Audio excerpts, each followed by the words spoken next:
Chapter 620. Li Yundong, who was standing in front of Zhou Qin, looked at her in surprise. He took a step forward and reached out to pull her, saying, "I am your master. Don't you recognize me?" Zhou Qin immediately took a step back.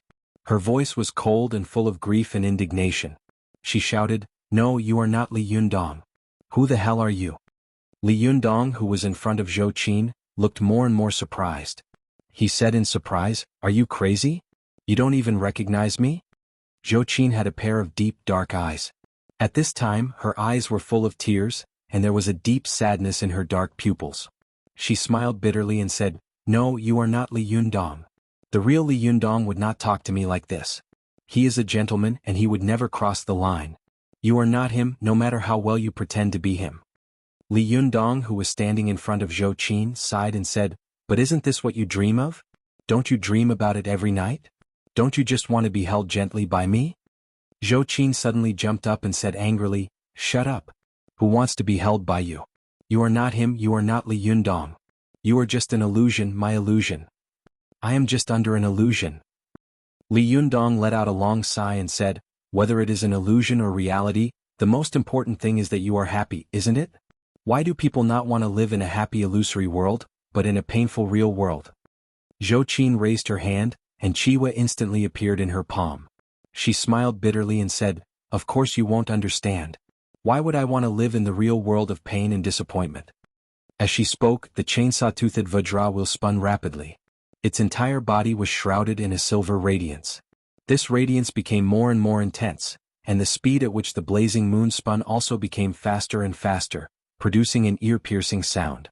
Zhou Qin pointed at Li Yundong in front of her and said with a sad smile, "Because, my master is still waiting for me to go back. I don't want him to worry about me." In an instant, Chiwe beside Zhou Qin rushed out like lightning and instantly tore Li Yundong into pieces. The moment Zhou Qin saw Li Yundong being torn to pieces, she felt a sharp pain in her heart, almost piercing through her heart. There was nothing in the world more cruel than what was happening in front of her. After Zhou Qin saw that Li Yundong had been torn into countless pieces by the Chiwe, the world around her suddenly shook violently. After a while, she saw that she had suddenly returned to the snowy land where she had gone up the mountain before, and her ears were still echoing with the sound of the bell of the subduing demon Vajra. The monks in front of her were still standing in front of her, maintaining the posture of holding the Vajra pestle in their hands. The copper rings at the top of the Vajra pestle were still colliding with each other. Only then did Zhou Qin understand. It turned out that when the monk in front of her shouted at her, "How dare you be rude to Masako Tachibana?" He paused for a moment, and the monks behind him also paused for a moment. At this moment they released the illusion magic and made her fall into it. The subduing demon Vajra itself had the Buddhist magic power of breaking the inner demons of stupidity and delusion. In addition, the other party was unprepared, so Zhou Qin fell into the trap at once. Standing in front of Zhou Qin, the anger on the face of the monk who could speak Chinese dissipated a little. He shouted, "How dare a guy who is trapped in the sea of love come to Mount Koya to be presumptuous? Let's go. Masako Tachibana won't see people like you." Zhou Qin lowered her head, her body trembling slightly, and she didn't say a word. After a long time, she slowly touched the colorful brocade pouch around her waist. Zhou Qin slowly opened the colorful brocade pouch and took out the Vulcan's whip, Chiwe and Lioha one by one. She held the Vulcan's whip in one hand, and the Chiwe was like a crescent moon guarding her left side. The Lioha was buzzing and guarding her right side. It was divided into two into three, and soon it was divided into 7 Lioha swords, which were exactly the same as the number of these monks. When the monk saw Zhou Qin's posture, he was shocked as if he couldn't believe his eyes. He said in surprise, "Are you crazy? How dare you show off your powerful magical weapon in Mount Koya?" Zhou Qin seemed to turn a deaf ear to his words. With tears in her eyes, she said slowly, "I have only loved one person in my life, and this person, although he is my master, although he does not love me, I still love him, respect him, regard him as a god, and respect him as a teacher. If it's possible, if he needs it, I won't hesitate even if I have to sacrifice my life." The Vulcan's whip in Zhou Qin's hand began to burn with a blazing flame from the handle of the whip, which continued to spread to the tip of the whip. She choked and said, "But you forced me to kill the person I love with my own hands. Although it was just an illusion, although it was just a dream. But you forced me to destroy the most beautiful thing in my heart. You forced me to kill my master. You look for him. Die." "Really?" Zhou Qin suddenly raised her head, and her eyes were full of crazy anger. Her voice instantly became extremely angry and fierce. She swung the Vulcan's whip in her hand and smashed it heavily toward the monk in front of her. The monk saw that the Vulcan's whip was in front of him in the blink of an eye. It was so ferocious that it seemed to tear space and time apart. It produced a powerful suction force that almost made him unable to move. He took a deep breath and held the devil-subduing Vajra in his hand horizontally. Just as he was about to protect himself, a silver light suddenly flashed in front of him. In an instant, the devil-subduing Vajra in his hand was cut into 3 pieces by the Chiwe, and the 2 ends fell into the snow with a muffled thud. The monk was shocked and subconsciously retreated, but Zhou Qin's Vulcan's whip shook and wrapped around his ankle. Zhou Qin shook her wrist and threw him into the air like a sandbag. Zhou Qin's eyes were full of fire. She gritted her teeth and shouted angrily, "I'll let you use illusion magic." As she said this, the Vulcan's whip in her hand suddenly lashed at the monk who had been thrown into the air like a storm. Almost at the same time, when the monk's companions saw this scene, they immediately shouted and rushed up together. But as soon as they moved, the Liuha arrived in an instant and turned into a ball of silver light, enveloping each of them. Without help, the monk who had been thrown into the air by Zhou Qin was instantly set on fire by the Vulcan's whip and turned into a burning fireball. After Zhou Qin slapped the monk fiercely, she threw him to the ground like a rag bag and then went to find trouble with the others. The other monks saw that every part of their companion's skin was unscathed by Zhou Qin. Although the flames all over his body had been extinguished after falling into the snow, he was now covered in smoke and motionless. No one knew whether he was dead or alive. The monk's cultivation was considered top-notch among them, but in the blink of an eye he had been beaten to death by Zhou Qin. They were so shocked that they retreated one after another. One of the monks shouted in Japanese in panic, "Someone is breaking into the mountain. Someone is breaking into the mountain." Zhou Qin saw them shouting and scattering like birds and beasts. For a moment she didn't know which one to chase. She angrily and unwillingly whipped the monk who had fallen to the ground again and spat fiercely. "That's what you get for using illusions." Zhou Qin's whip seemed to have brought the monk back to life again. He immediately let out a miserable howl, which echoed in Mount Koya for a while, arousing a flock of mountain birds. Then there was a loud bell ringing in Mount Koya. A monk in a bright yellow robe and a bamboo hat stood at the entrance of Mount Koya and shouted in a dignified voice in Japanese, "Who dares to offend Mount Koya? Tell me your name." As soon as he finished speaking, Zhou Qin rushed in front of him like a bolt of lightning and shouted angrily, "A good dog doesn't stand in the way. Get out of my way." After that, the Vulcan's whip smashed the air and blasted in front of his face. The monk was shocked and subconsciously shrank his head. His bamboo hat was immediately blown away by the Vulcan's whip. It burned in midair and instantly turned into ashes. Zhou Qin kicked the monk and sent him flying. She didn't stop at all. She quickly went up the stone steps and rushed toward Mount Koya. Zhou Qin ran all the way up the mountain, but before she could run 200 meters, she saw many monks in monk robes rushing out of the mountain. Some of them were holding 6-fingered Vajra pestles in their hands. They were pinching their fingers and chanting scriptures, blocking her way like a solid wall. Zhou Qin's eyes swept quickly and she sneered, "A bunch of idiots. Do I have to climb the stairs?" With a flick of the long whip in her hand, she threw it on the trunk of an ancient fir tree.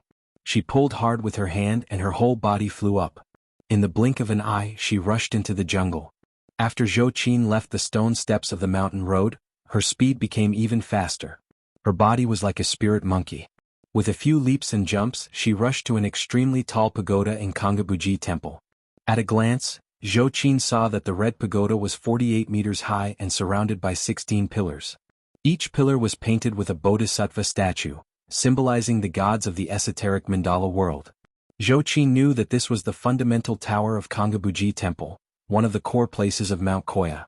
She had already gone deep into the hinterland of Mount Koya.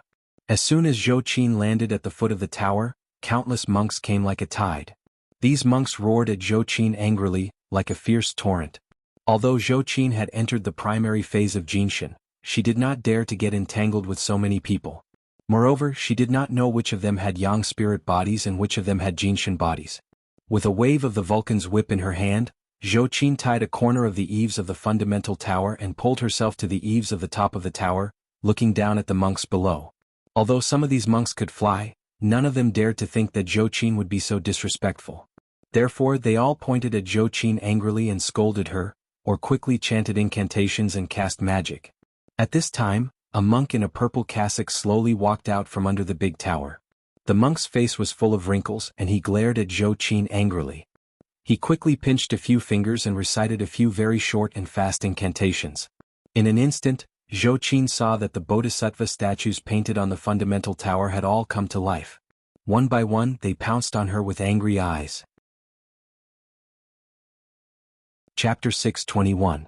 Zhou Qin saw that bodhisattvas and arhats quickly appeared on the tower one after another. These bodhisattva statues were surrounded by golden Buddhist power.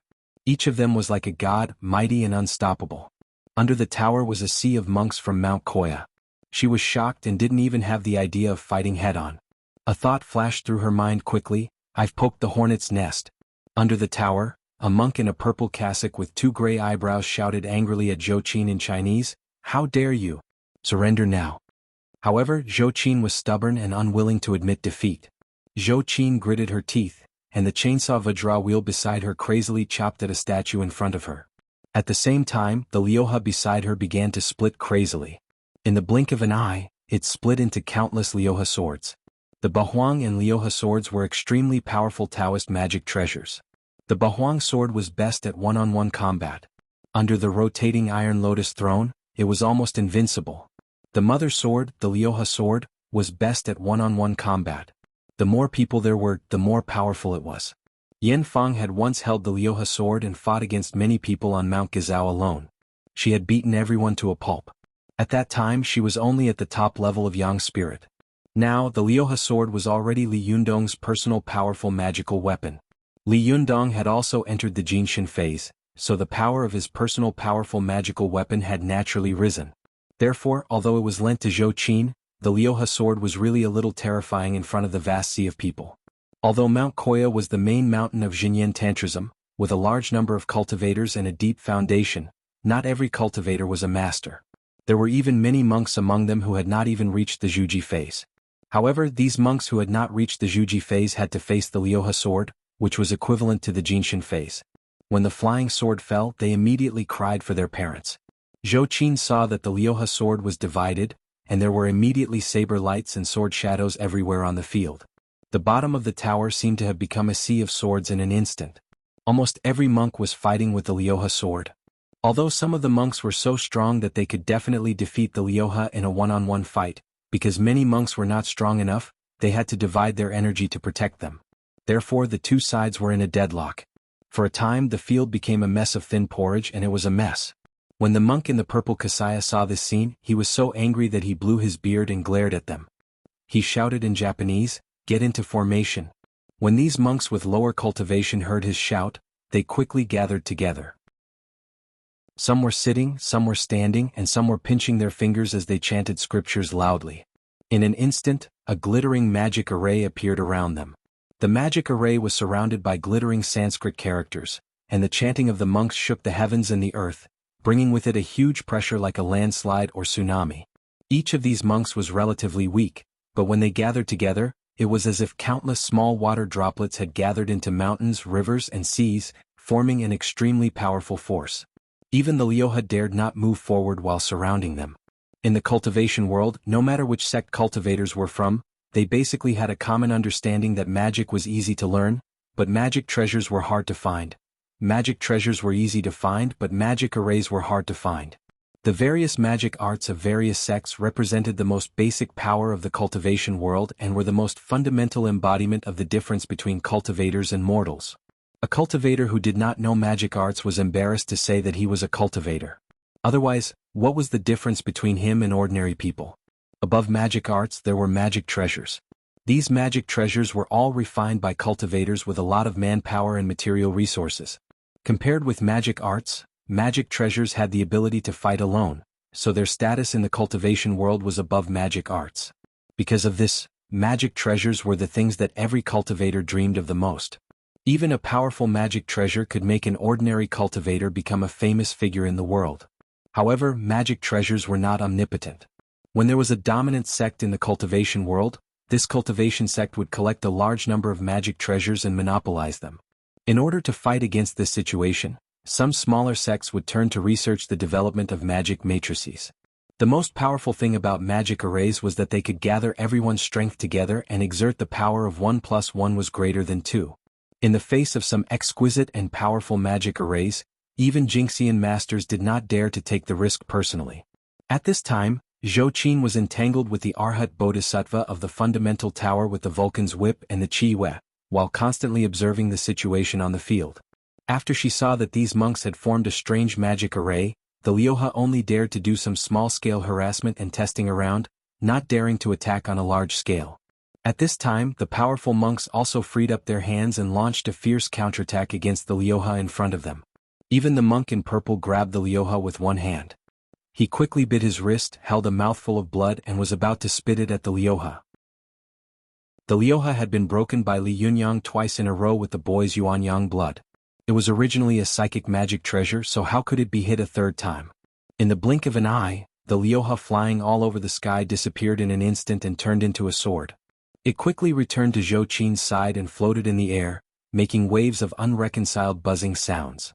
It seemed to be frightened by the old monk in the purple cassock and did not dare to attack again for a while. Seeing this, Zhou Qin became more and more frightened.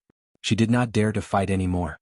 At the moment when the Chiwa split the Bodhisattva statue in front of her, she shook her wrist and the Vulcan's whip hit the trunk of the nearest ancient tree. She kicked her feet and quickly fled into the depths of the forest. When the monks under the pagoda saw Zhou Qin escaping, they all shouted and chased after her again. Unexpectedly, at this time, the Liuha suddenly turned around and split into countless Liuha swords in an instant. They stared at these monks covetously and eagerly. When the monks saw this, they were shocked. They immediately stopped in their tracks and quickly formed a formation to recite their scriptures. However, the Liuha sword made a feint. After frightening these monks, it immediately turned into a sword and chased after Zhou Qin like lightning into the depths of the mountain. The monk in the purple cassock was furious and shouted, "Monks below the great monk capital, form a formation to protect themselves. The others follow me." The monks of Xinyan Tantrism were divided into 16 levels, namely teacher, lawyer, junior monk capital, little monk capital, middle monk capital, great monk capital, little monk capital, middle monk capital, great monk capital, little monk capital, middle monk capital, great monk capital, and great monk capital. There was more than one great monk of Xinyan Tantrism, so there was a supreme level above the great monk capital, which was the Dharma seal. Historically, if the great monk of Xinyan Tantrism wanted to inherit the position of Dharma seal, he must have amazing magical power and supreme virtue to be qualified to inherit. Among them, the teacher's trial was the lowest level, which was equivalent to the primary level of the first level of the 9 heavens of the Chinese cultivation world, molding body. The great monk capital mentioned by the monk in the purple cassock corresponded to the top level of the yang spirit realm in the 9 heavens of the Chinese cultivation world. After these monks below the top level of the yang spirit realm stayed in place to protect themselves, although the number of people chasing them had been reduced by more than half, the combat effectiveness of these monks had increased by more than one level. Zhou Qin saw that these monks were chasing after her. Almost every one of them was holding an 8-finger-long Vajra pestle in their hands. Each of them was strong and their eyes were like knives and swords. Just by looking at their faces, she knew that they were not to be trifled with. For a moment, she gritted her teeth in her heart. When there was no way out, she saw a relatively dark path in front of her. At the entrance of the path were 2 stone shrines full of classical Japanese characteristics. On both sides of the shrines there were black banners with white characters. Zhou Qin had no time to look at them, so she rushed in. As soon as the monks chasing after her saw her rush in, they immediately stopped and turned to look at the monk in the purple cassock. When the monk in the purple cassock saw Zhou Qin rush into the Okanoin of Mount Koya, he immediately sneered and said, "What a reckless guy. We'll wait for her here. If she comes out, we'll catch her. If she goes inside, then she's already a dead person." Zhou Qin was in a panic and rushed into the Okanoin, the core hinterland of Mount Koya. At first, she didn't pay attention, but as she walked, she found that the light around her was getting dimmer and dimmer. Looking around, she saw that there were towering trees everywhere, and almost every one of them was a 1,000-year-old ancient fir tree that could only be embraced by several people. These ancient fir trees covered the place called Rigoino, which was respected by the Japanese cultivation world. The deeper they went, the less light could come in, as if this place had become another world isolated from the world. These ancient fir trees alone had already made this place feel gloomy and cold, but what made Zhou Qin feel even more creepy was that there were all kinds of tombstones on both sides of the stone steps. Each tombstone was engraved with a person's name, and almost all of them were in traditional Chinese characters. At a glance, Zhou Qin saw that there were some famous big shots. Oda Nobunaga, Takeda Shingen, Tokugawa Ieyasu, Toyotomi Hideyoshi, and so on. When Zhou Qin saw this, she immediately complained in her heart, "Damn it, why did I come here?" Because she had seen the magic of Tachibana Wakako at the Taoist assembly, Zhou Qin had also read a lot of materials after going back and had a certain understanding of Xinyan Tantrism. When she saw this scene, she knew that she had gone to Regoino in a panic. It could be said that Mount Koya was especially divided into Mount Koya and Regoino. Outside Mount Koya were ordinary monks. Basically, the one with the highest cultivation was the young monk, who was qualified to wear a purple cassock. However, Regoino was a place where eminent monks practiced hard. Only the strongest monks were qualified to enter. At this time, Zhou Qin saw that the surroundings were full of yin qi. The light was so dim that she could hardly see her fingers. There were tombstones everywhere on both sides of the stone steps. It was as if she had entered a world of death, and the air was extremely cold. Although there was no one here, Zhou Qin felt that there was a pair of eyes staring at her from every tombstone, which made her feel a chill in her heart. At this time, if it were anyone else, they might immediately turn around and leave this horrible and gloomy place. There were 100,000 tombstones in Regoino that had been worshipped here for thousands of years. How could the yin qi gathered here be a joke? However, Zhou Qin was a stubborn person. She would never turn back until she hit the wall. She made up her mind, gritted her teeth, and walked inside. Along the way, the more Zhou Qin walked inside, the more spacious and gloomier she saw. After walking along the stone steps for hundreds of meters, Zhou Qin found that there was a Japanese-style hut on a relatively open land. The hut was black and the eaves were arched. The roof was covered with black tiles. In front of the hut, there were 2 stone shrines. The shrines were dedicated to 2 gods, namely the immovable Wisdom King and the Ksitigarbha Bodhisattva. Not far from the door of this hut, there was an ancient well. A woman in a kimono and wooden clogs was standing in front of the ancient well, slowly fetching water. When Zhou Qin saw this woman, she was stunned. Who is this? Why is she here? Is she Masako Tachibana? Well, blue revolving shoes, you're amazing. You've been on the VIP list in one day. You're really good. Chapter 622. Zhou Qin looked at the woman with great vigilance, only to see that she was shaking a wooden wheel. The wooden wheel squeaked as it turned. As the wheel turned, a wooden barrel was pulled up little by little. But to Zhou Qin's surprise, there was no rope on the wooden wheel. But every time the woman turned the wooden wheel, the barrel in the ancient well would rise a little, as if there was an invisible rope hanging it. After the woman lifted a bucket of water, she turned around and walked back to the room behind her. However, there were 5 holes in the wooden barrel she was carrying. Along the way, almost all the water had leaked out. When she walked to a huge water tank on the side of the hut, the water in the bucket was almost completely leaked. She stood on her tiptoes, lifted the bucket and poured it into the huge water tank, but only a few drops of water were poured in. However, the woman didn't notice it at all.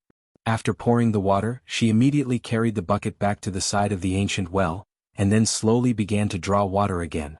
But what surprised Zhou Qin the most was that the soil under the water tank was wet. It was obvious that the water tank itself was also leaking. Seeing her repeating this action mechanically, Zhou Qin felt strange in her heart. She couldn't help thinking to herself, this water tank is as big as a person, and it's so thick that it would take several adult men to wrap their arms around it, but this woman can only draw a few drops of water at a time. Besides, the water tank itself is leaking. Even if a full bucket is poured in, it will leak clean. If I draw water like this, I'm afraid that I won't be able to fill the tank until the end of time. Zhou Qin watched quietly from the side for a long time. The woman seemed to not notice her existence and kept repeating this action. When Zhou Qin saw the woman repeat this action for the 50th time, she couldn't help but say, "Why don't you fix the water tank in the wooden barrel with 5 holes before you draw water?" When the woman heard Zhou Qin's words, she smiled slightly, turned her face and looked at Zhou Qin with interest. She asked in very standard Chinese, "Why don't you get rid of all the hostility in your body and talk to me again?" Zhou Qin saw that the woman looked to be in her 30s, and her skin was smooth and snow-white. She frowned secretly and said, "How could I have hostility all over my body?" The woman smiled faintly and also fell down. "My wooden barrel is also intact." As she spoke, she slowly picked up another bucket of water. This wooden bucket was still leaking heavily. As she walked, the water leaked out completely. Zhou Qin pointed to the water stain under her feet and said, "Look, is it leaking?" The woman also pointed in the direction of Zhou Qin and said with a smile, "Look, aren't you full of hostility?" Zhou Qin was surprised and said unhappily, "I'm kind enough to remind you, but you're playing tricks with me. Do you think I don't understand what you're saying? If the monks at the foot of the mountain hadn't offended me first, why would I be so angry?"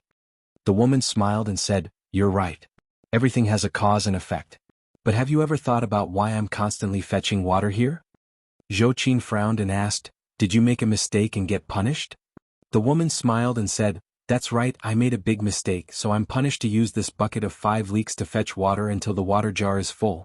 Zhou Qin said with some sympathy, "Ah, I thought you were Masako Tachibana, but I didn't expect that you weren't. Were you punished by Masako Tachibana to fetch water here?" The woman laughed and said, "Yes, you're so smart. You guessed it right." Zhou Qin saw that the woman was kind and polite. Although she was not very beautiful, her face was gentle, and there was a different kind of tranquility in her movements. The resentment in her heart gradually dissipated a lot. Zhou Qin said, "You are also very smart. At a glance you know that I was chased up the mountain. Why didn't you catch me?" The woman smiled and shook her head. "I'm not interested in your business, but the hostility in you is obvious. Look, the souls here are all looking at you." As she said this, she pointed around.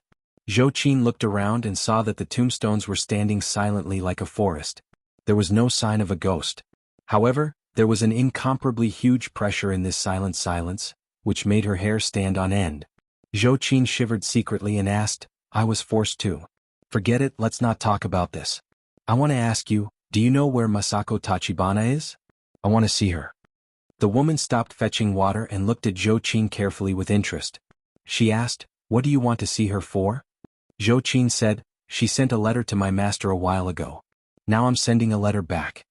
The woman laughed and said, "I see. I understand." She pointed to a deep and hidden path behind her and said, "Go from here and walk another 200 meters inside. You will see a wooden house. That's it. Masako Tachibana is there." Zhou Qin formed a palm with one hand and thanked her with Taoist etiquette. Then she walked all the way inside. Not long after she left, a little girl came out of the house. The girl was about 13 or 14 years old, with red lips and white teeth. She was very beautiful.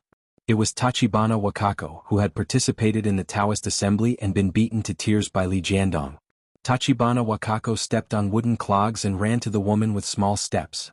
She asked curiously, "Grandma, why didn't you show her the wrong way? Why did you tell her where her mother lives?" Tachibana Wakako's grandmother lowered her head and smiled slightly. "Silly child, she has already gone the wrong way, but how can we let her go the wrong way again?" Tachibana Wakako blinked her eyes as if she understood. "But she is our enemy?" Tachibana Wakako's grandmother laughed and said, "There are no eternal enemies and there are no eternal friends. Tachibana Wakako, you have to remember this sentence." Tachibana Wakako pouted unhappily and said, "I don't want to be friends with them. They caused my mother to be scolded so badly by many people, and I was scolded so badly by my mother. I hate them so much." Tachibana Wakako's grandmother shook her head helplessly and said with a smile, "More than 10 years ago, I was very good friends with the masters of these people. Alas, I didn't expect it to become like this now. I really didn't expect it." Tachibana Wakako's eyes widened and she asked curiously, "Really, Grandma? I've never heard you say that. Who are these people that you are talking about? Are you referring to that hateful Li Jiandong?" Tachibana Wakako's grandmother stopped moving and raised her head, as if she was recalling something. She said slowly, "I'm talking about Li Jiandong's friend. That little girl named Ziyuan, she has a very great master called Wang Yuanshan." When Tachibana Wakako heard this, she became interested. She supported herself with her hands and sat on the edge of the ancient well. Her legs, which were wearing white horizontal cotton socks, were kicking. She asked with a smile, "Grandma, is this Wang Yuanshan your lover?" Tachibana Wakako's grandmother couldn't help laughing. She looked at Tachibana Wakako reproachfully and said, "You are not allowed to be disrespectful to him." She didn't continue the topic of Tachibana Wakako, but let out a long sigh and said, "When I went to Shiyuan Temple in Dongwu City, China, to worship the statue of Master Hongfa, I met him by accident. At that time." As Tachibana Wakako's grandmother spoke, she seemed to recall the scene of that year, and she couldn't help showing a gentle expression on her face. She said softly, At that time he followed me all the way out of Shiyuan Temple and followed me for a long time. At that time I thought he was a lecher and wanted to drive him away. Unexpectedly he suddenly told me that although the magic power all over my body looked powerful, it was actually vulnerable. At that time I was proud and arrogant, so I was unwilling to believe him, so I asked him to a place to fight in private. Tachibana Wakako covered her mouth and exclaimed, "Grandma, did you lose?" Tachibana Wakako's grandmother laughed and said, "Yes, I lost miserably. It's really a memory that I can't bear to look back on." Tachibana Wakako suddenly remembered that before she had fought with Li Yundong, she had been really powerful and invincible. But when she had fought with Li Yundong, she had been slapped by his palm. She was so scared that she had lost any reaction and burst into tears. Tachibana Wakako suddenly became unhappy and said, "Yes, the last time I fought with Li Yundong, I also lost miserably. I even cried. It's shameful to think about it." Tachibana Wakako's grandmother laughed, touched Tachibana Wakako's black hair, and said with a smile, "In fact, when time slowly passes, when everything slowly settles down, you will find that these are actually nothing. They will all become your precious wealth." However, Tachibana Wakako said disapprovingly, "But I feel that I wish all of this had never happened. I don't even dare to see my mother now. I hide from her everywhere." Tachibana Wakako's grandmother smiled slightly and said, "So that's how it is. I was wondering why you hid here all day long to accompany me, an old woman." Tachibana Wakako giggled. She rolled her eyes, took her hand and quickly changed the topic. "Nonsense, my grandmother is not an old woman. She is young and beautiful. By the way, Grandma, what happened after you lost to Wang Yuanshan? Did you fall in love with him at first sight?" The eyes of Tachibana Wakako's grandmother suddenly became extremely soft. She didn't comment and said softly, "After I lost, I was convinced and wanted to take him as my teacher, but he insisted on not doing so. But when I asked him why he lost, he refused to tell me. So I kept pestering him and followed him for more than 2 months." As she spoke, she fell into that period of memories for a moment. The smile on her face became more and more gentle and sweet. After a long time she said, "It's a pity that he refused to accept me. Maybe it's because I'm the goddess of Regoino. But in the end, when I left, he handed me this barrel and said to me, 'When you use this barrel to fill a huge and leaky water tank, you will understand why you lost to me.'" Tachibana Wakako let out an and suddenly said, "So that's how it is. Grandma, why have you been fetching water here for more than 10 years? But this barrel and tank are both leaky, so it's impossible to fill them up." Tachibana Wakako's grandmother sighed and said, "Yes, for the past 10 years I've been using this bucket to fetch water, but I've never been able to fill the water tank. Not to mention filling it up, I can't even fill half of it. Alas." Tachibana Wakako pouted and said, "Grandma, I think Wang Yuanshan is playing tricks on you. This is simply impossible." As she spoke, she jumped down from the edge of the well, picked up the barrel in her hand, held it in front of her eyes and said, "Grandma, look, if it wasn't for that sister, I wouldn't have paid attention to this barrel. There are so many holes in it, 1, 2, 3, 4, 5. Wow, there are 5 holes. There are also holes on the side, and the most important thing is that there are also 2 holes at the bottom. If you use this kind of wooden barrel to fetch water, of course you can't get water."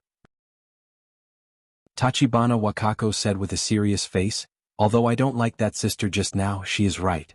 Why don't you mend the 5 leaky bucket and the water tank? This sentence is very reasonable." Tachibana Wakako's grandmother smiled and said, "Where is the reason? Well, this morning I saw on Weibo that there were children waiting for an update. I waited until after 5 o'clock. I was really ashamed. Although there were a lot of things to do and I was unable to explode, I felt that it was not good to let the readers wait for the update. I sincerely apologize to all my readers, and to the reader who waited until 5:30 a.m. to be bitten by a mosquito. In the future, I will try my best to update a chapter in the morning or at noon and advance the update time.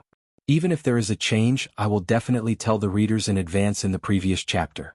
This is my fault. I apologize again. There will be another update in a while, and the change will start from today." Chapter 623. Tachibana Wakako said innocently, "Mend the bucket and the water tank and you can quickly fill the tank with water and then you can go out. Isn't it uncomfortable to stay in this place all day? You've been here for more than 10 years. Tachibana Masako's grandmother laughed and said, "It's been more than 10 years. Do you still care about this? Lord Yuanshan asked me to fetch water. He must be testing my willpower and endurance. He must think that my endurance and willpower and cultivation are not enough, so I will lose to him. Tachibana Wakako said angrily, nonsense. He must be playing tricks on you. How can there be such a test of willpower and endurance? There are 5 more holes in a wooden barrel. No matter how powerful he is, he can't fill a water tank. Tachibana Wakako's grandmother had been a goddess with a very high cultivation in Jinyan Tantrism. Her status was extremely high and she was highly respected. But because she had secretly lost to Wang Yuanshan more than 10 years ago, she had returned to the deep mountains of Regoino with a leaky wooden barrel and began to fetch water non-stop. Out of awe of her, others did not dare to ask, nor did they dare to say anything more. As the saying goes, the onlooker sees the game clearly. Tachibana Wakako's grandmother had been trapped in the mystery given to her by Wang Yuanshan for more than 10 years, and she had never jumped out to see this problem. At this time, Zhou Qin and Tachibana Wakako repeatedly asked this question at the same time. Tachibana Wakako's grandmother finally had an idea. She had subconsciously repeated the word 5-leak bucket with Zhou Qin's words, but she didn't pay attention at that time. At this time she was stunned for a moment and murmured, 5 leaks? Why are there only 5 loopholes? She took the wooden barrel from Tachibana Wakako's hand and looked at it carefully. The more she looked at it, the more her eyes shone.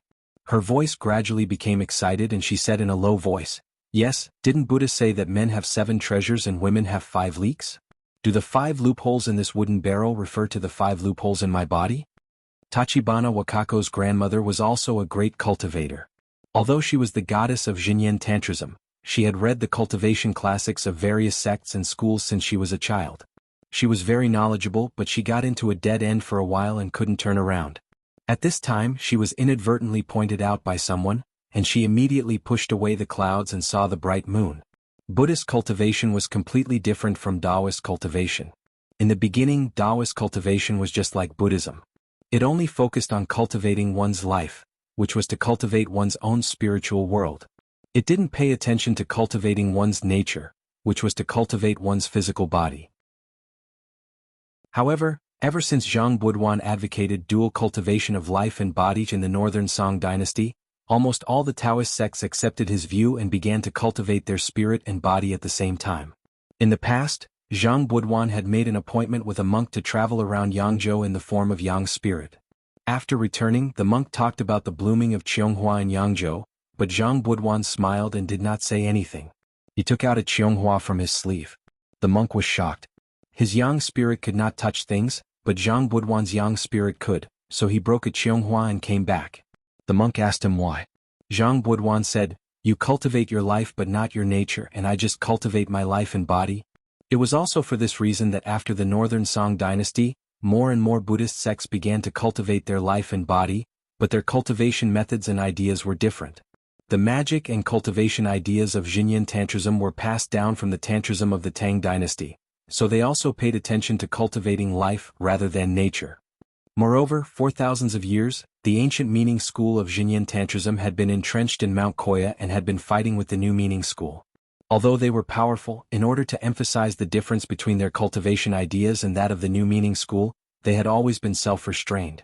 In addition, the hierarchy in Japan was obvious, and the relationship between superiors and subordinates was extremely strict. All kinds of rules and systems were like steel and concrete blockhouses that were indestructible, and almost no one could shake them. This situation had led to the steady development of the Japanese cultivation world. It had a deep foundation and great power, but it also made it impossible for them to be like the Chinese cultivation world. Amazing talents emerged one after another, and there were hidden dragons and crouching tigers everywhere in the land of China.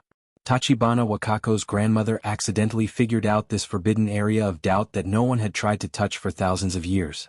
She was ecstatic and said to herself, yes, it must be so. Only the Taoist cultivation sects in the world pay attention to repairing the 5-leakage body. He must have seen that I didn't repair the 5-leakage body, so he used this to warn me. This wooden barrel is referring to my 5 apertures body, and this large water jar is referring to my cultivation. Although the water tank is huge due to the defects of the 5-leakage body, it can't be filled with water. No matter how much water I get, it will leak clean. Yes, that must be what Lord Yuanshan meant. Alas, when I saw this girl's hostility, I wanted to enlighten her according to her wishes, but I didn't expect that I would be enlightened by her instead. It's ridiculous, ridiculous. Tachibana Wakako's grandmother finally couldn't help but raise her head and laugh. I understand, Lord Yuanshan, so that's what you mean. I understand. She burst into laughter. Her voice penetrated the dark and gloomy Regoino and rushed straight into the sky, shaking Mount Koya so that her laughter echoed everywhere. The mountains shook and thousands of birds came out of the forest. Zhou Qin didn't know that her inadvertent words had actually enlightened a goddess of Xinyan Tantrism, who had been cultivating in seclusion. She didn't know what would happen after she enlightened Tachibana Wakako's grandmother. Zhou Qin walked all the way in the direction pointed by Tachibana Wakako's grandmother. Sure enough, after walking for 200 meters, she saw a black tile and white wall in front of her. Inside the wall was a maple tree. Although it was in the cold season between spring and winter, this maple tree had a fiery red leaf. Although it was beautiful, compared with the withering scene around it, it revealed a strange feeling. Zhou Qin glanced at the maple tree and walked along the stone road to the gate of the yard. After pushing the door open and entering, she saw a large wooden house in front of her, full of the style of Japanese architecture. There was no tombstone beside the wooden house, and bright red maple leaves were scattered on the ground, giving off a sense of tranquility and gloominess. Zhou Qin knew that she had entered the heart of Regoino Okuhara, where the goddess Masako Tachibana lived. Although she had always been bold and calm at this time, her heart couldn't help beating violently. At this moment, a leisurely woman's voice came from the wooden house, also in very standard Chinese. Just now you were extremely bold, why are you as timid as a mouse now? Zhou Qin's heart trembled. She took a deep breath and quickly adjusted her mind.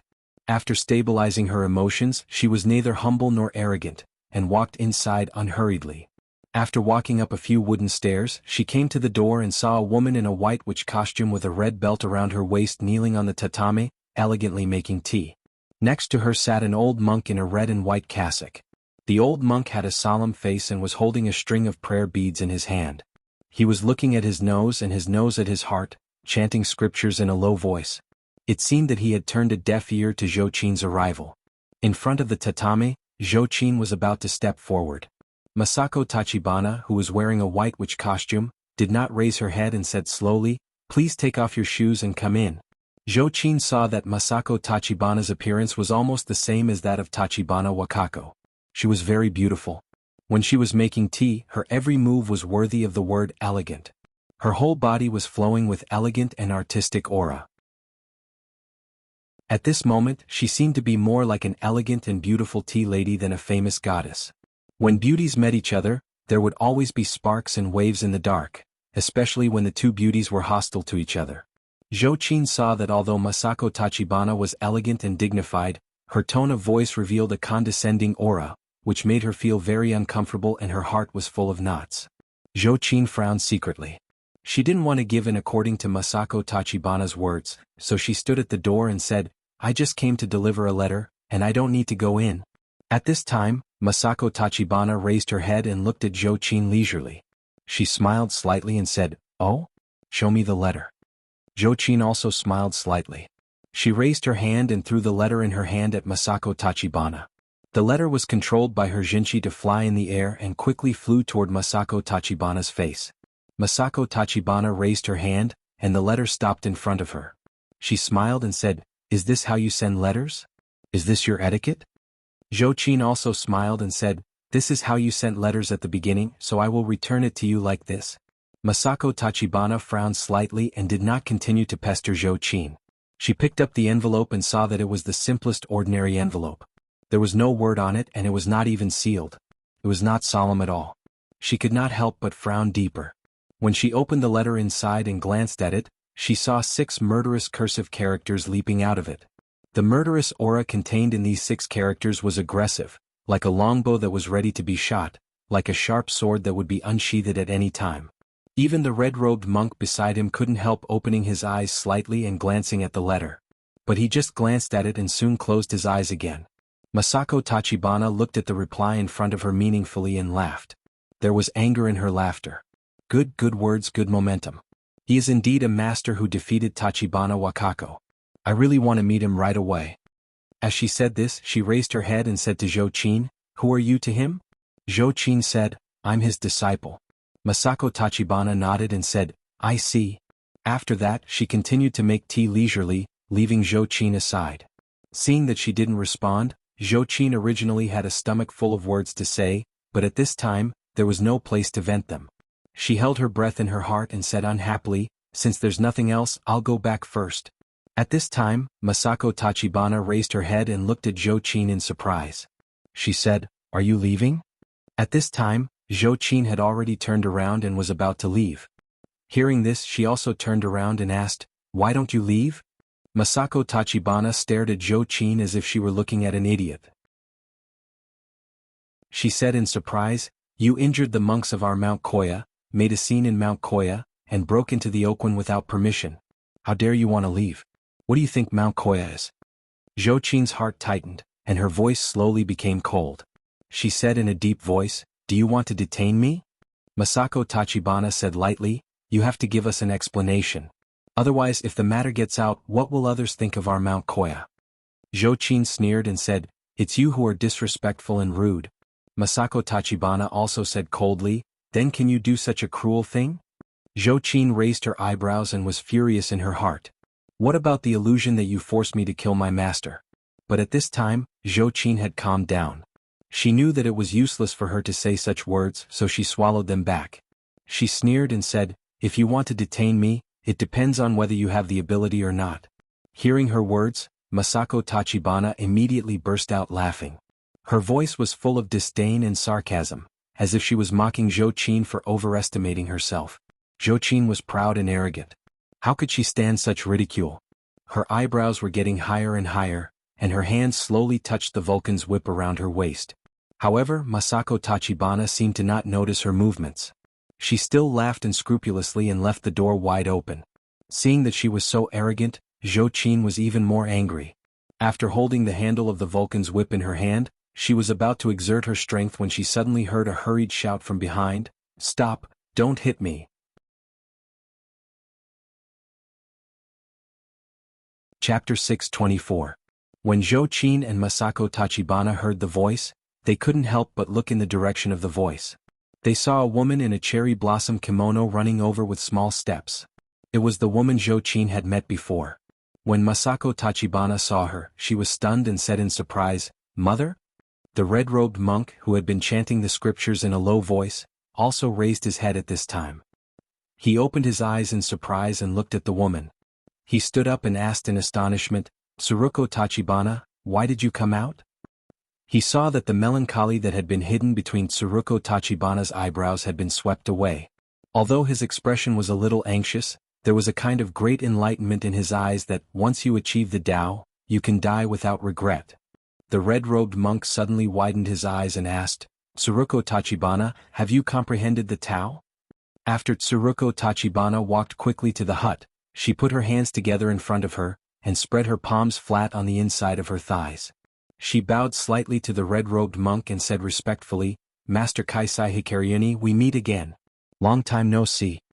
The 413th great monk of Jinyen Tantrism, Kaisai Hikaryuni, put his palms together and said with surprise and admiration, "Amitba, Tsuruko Tachibana, I didn't expect you to really understand the great way. Congratulations." At this time, behind Tsuruko Tachibana, Tachibana Wakako also trotted over. She ran to the door, looked at Zhou-Qin and then at her mother, Masako Tachibana. When Masako Tachibana saw her at a glance, she frowned and glared at her sharply as if asking, "How did you disturb my mother?"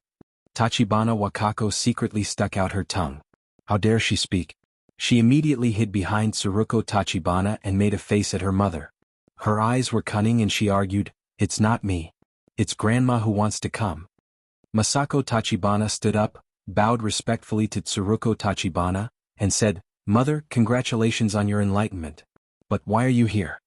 Tsuruko Tachibana also bowed politely to his daughter and said, "I'm here to ask you for a favor." Masako Tachibana quickly glanced at Zhou-Qin. She frowned and said unhappily in her heart, "Mother, do you want to plead for her?" Tsuruko Tachibana smiled and said, "Yes, please agree." The relationship between the superiors and subordinates in Japan was strict. Although Tsuruko Tachibana was the mother of Masako Tachibana, because Masako Tachibana was the current minister of worship, the head of the Tachibana family and the goddess, and Tsuruko Tachibana was only the former head of the family and the former goddess. Therefore, although Tsuruko Tachibana was the mother of Masako Tachibana, her words revealed a sense of humility and respect. Masako Tachibana said angrily, Mother, don't you know that she injured the monk guarding the mountain, offended the fundamental tower, and offended the Okanoin? She has committed many unforgivable crimes. If I let her go like this, how am I going to explain it to the others? Do you know that if we do this, the other sects will gossip about us behind our backs? Tsuruko Tachibana sighed softly. She took off her wooden clogs and walked up to the tatami with small steps. Then she knelt down and said softly, Masako Tachibana, I know what she did. But for my sake please let her go. Masako Tachibana said angrily, Why? Tsuruko Tachibana glanced at Jochin and said, Because she was the one who asked me to comprehend the Tao. Masako Tachibana's face was suddenly full of shock. She looked at Jochin in disbelief and said, She? She is just a cultivator who has just entered the Jinshin phase. Can she give you advice? Mother, are you confused? Tsuruko Tachibana sighed softly and said, Masako Tachibana, you are the one who is confused. Don't you know that sage Confucius has also been enlightened by children? Haven't you read the story of two children debating the Great Way? The Great Way is invisible and the Great Sound is silent. It's not that whoever has a high cultivation must master the Great Way. Sometimes it's around us but we haven't paid attention to it. If Jochin hadn't broken in and inadvertently given me some advice, I'm afraid I would still be trapped in the mystery. Masako Tachibana glared at Jochin unwillingly and said, But mother, she just said something inadvertently. Tsuruko Tachibana smiled and said, That's right. There was a sentence in the first chapter of Strange Tales from a Liaozhai written by Pu Songling. I said it to you on your 10th birthday. Do you still remember it, Masako Tachibana? Masako Tachibana said without hesitation, I remember. At that time you said, If you have the intention to do good, although good will not be rewarded, if you have no intention to do evil, although evil will not be punished. But what does this have to do with Jochin's matter? Tsuruko Tachibana smiled and said, If you have the intention to do good, although good will not be rewarded. If you have no intention to do good, should you be rewarded? Although I didn't go out of the house just now, I also know what happened at the foot of the mountain. The monks who guarded the mountain were also at fault. If they hadn't used illusion to explore Jochin's background and offended her, such a thing wouldn't have happened. This should be regarded as unintentional evil. Moreover, for the sake of her being just a messenger, Masako Tachibana, you'd better let her go. Masako Tachibana looked down at her mother in disbelief. She said in surprise, Mother, how could you plead for her like this for an outsider? She whipped the monks of our Mount Koya and tarnished the fundamental tower. Is this also an unintentional evil? Tsuruko Tachibana said, When the strong are chasing, the weak are seeking to protect themselves. How can they care so much? If you want to blame the elk for trampling a frog to death in a panic because a lion and tiger are chasing an elk, then I think there is a big problem with your way of cultivation. Masako Tachibana had been invincible in the past 10 years. Not only did she have a high prestige in the Jinyin Tantrism, but she also had a high prestige in the entire Japanese cultivation world. At this time she was at the peak of her spirit. How could she listen to such words? She looked at her mother in shock and anger and shouted angrily, Mother! How dare you doubt my way of cultivation? Seeing that her daughter's face had changed with anger, Tsuruko Tachibana sighed in her heart. She prostrated her upper body on the ground and said, Masako Tachibana, if my words offend you, please forgive me. But I believe that after a few years, you will understand what I'm saying now. Masako Tachibana couldn't help laughing angrily. Jochin, who was standing to one side, saw that they had been talking quickly in Japanese before. Although she couldn't understand what they were saying, she could roughly judge what they were saying by observing their expressions. Jochin turned to Tsuruko Tachibana, who was kneeling on the ground, and said, Are you pleading for me? So, thank you very much, but no need. If she really has the ability to keep me here, let her try.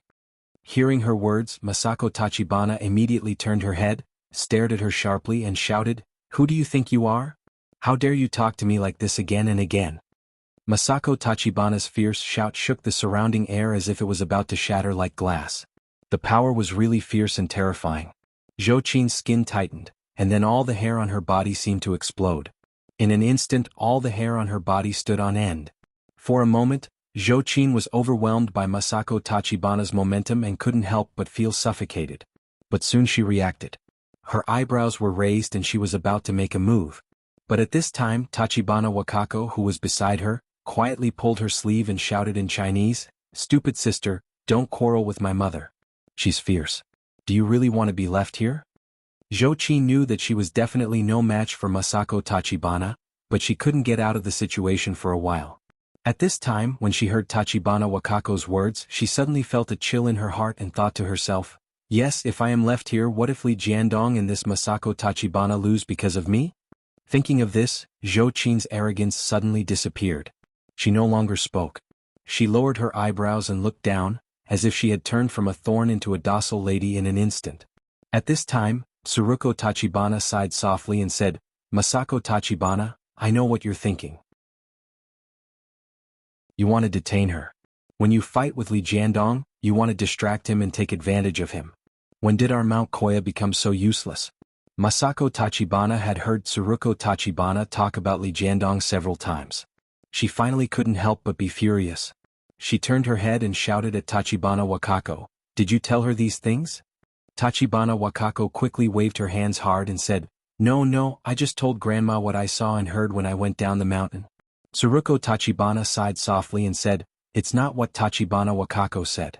Don't think that I don't know anything because I haven't left there for more than 10 years. Masako Tachibana, I'm not so old that I'm dizzy. Masako Tachibana said angrily, Will I take advantage of Li Jiandong? Mother, you have to have a limit if you look down on me. Do you think it's easy for me to support the ancient meaning school for more than 10 years? If I don't have an explanation for this matter, do you know how much trouble I will be in? Tsuruko Tachibana looked at his daughter sympathetically and said, I have figured out how to make up for the biggest flaw of our goddess's bloodline. Masako Tachibana, as long as you let her go, I will tell you this secret. If you don't let her go, then, on the day of the battle, you will lose. Masako Tachibana was furious. I will lose? Mother, do you think I will lose? At this time, Tsuruko Tachibana raised his head and looked at his daughter without giving in. He said seriously, Yes, with your current state of mind you will lose. Masako Tachibana was furious to the extreme. She laughed angrily and said, Okay. For your sake, I'll let her go back. In a few days I will defeat him in front of all the people in the Japanese cultivation world and let you know whether I will lose or not. In addition, I don't want to know your so-called secret, and I'm not interested in knowing it. I've been invincible in the world for the past 10 years, and I didn't rely on the skills of fetching water for more than 10 years. Tsuruko Tachibana sighed in her heart. She didn't want to argue with her daughter, so she just bent down again and said to Masako Tachibana respectfully, In that case, thank you very much. I wish you victory. When Masako Tachibana heard her words, she felt that every word was harsh and heart-wrenching. She pointed to the door and said angrily, Get out. All of you get out. At this time, Tachibana Wakako pulled the corner of Zhou Qin's clothes in horror, indicating for her to follow her quickly. Zhou Qin also knew that this was not the time to play the hero. In addition, the roar of Masako Tachibana just now really made her feel a little afraid. Without saying a word, she turned around and left. Kaisai Hikaryuni, who had been silent and reciting scriptures in a low voice, opened his eyes at this time and looked at Zhou Qin's back.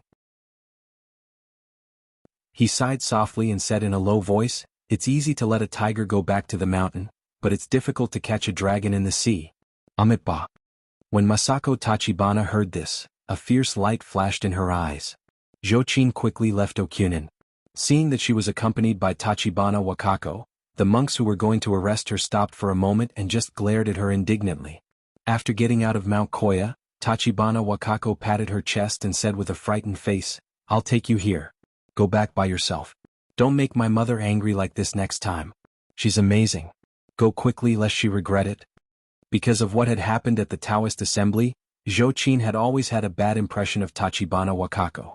But at this time she had escaped from the tiger's mouth and reduced Li Jiandong's worries. She was also secretly grateful.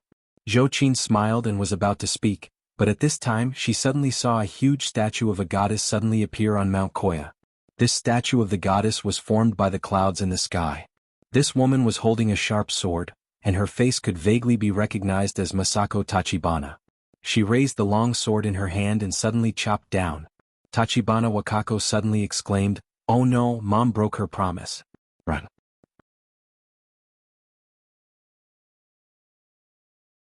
Chapter 625. Masako Tachibana gathered the clouds into a phase hen and wanted to chase after Zhou Qin. But at this time, Tsuruko Tachibana stood at her feet and shouted, Masako, don't.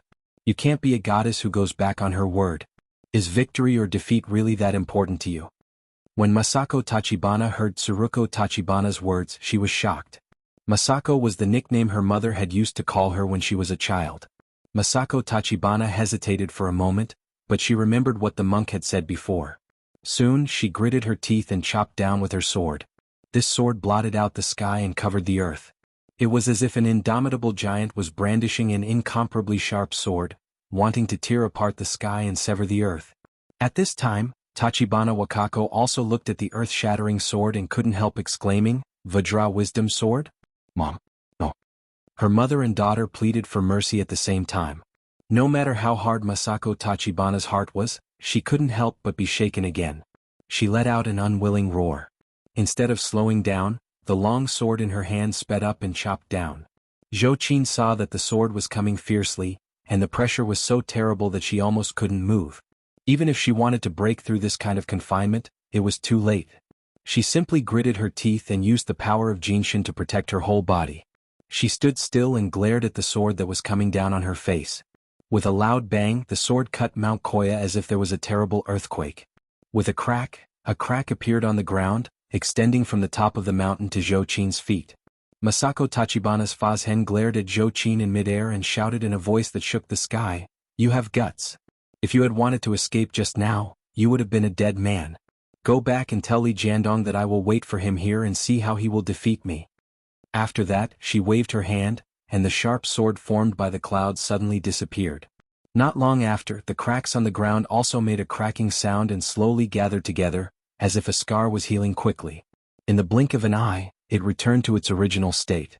Zhou Qin was shocked by this magical skill. It was not difficult to make a crack in Mount Koya, but it was really an incredible magical skill to quickly close it after making a crack. Zhou Qin couldn't figure out how the other party had done it for a while. "Master, is he really a match for Masako Tachibana?"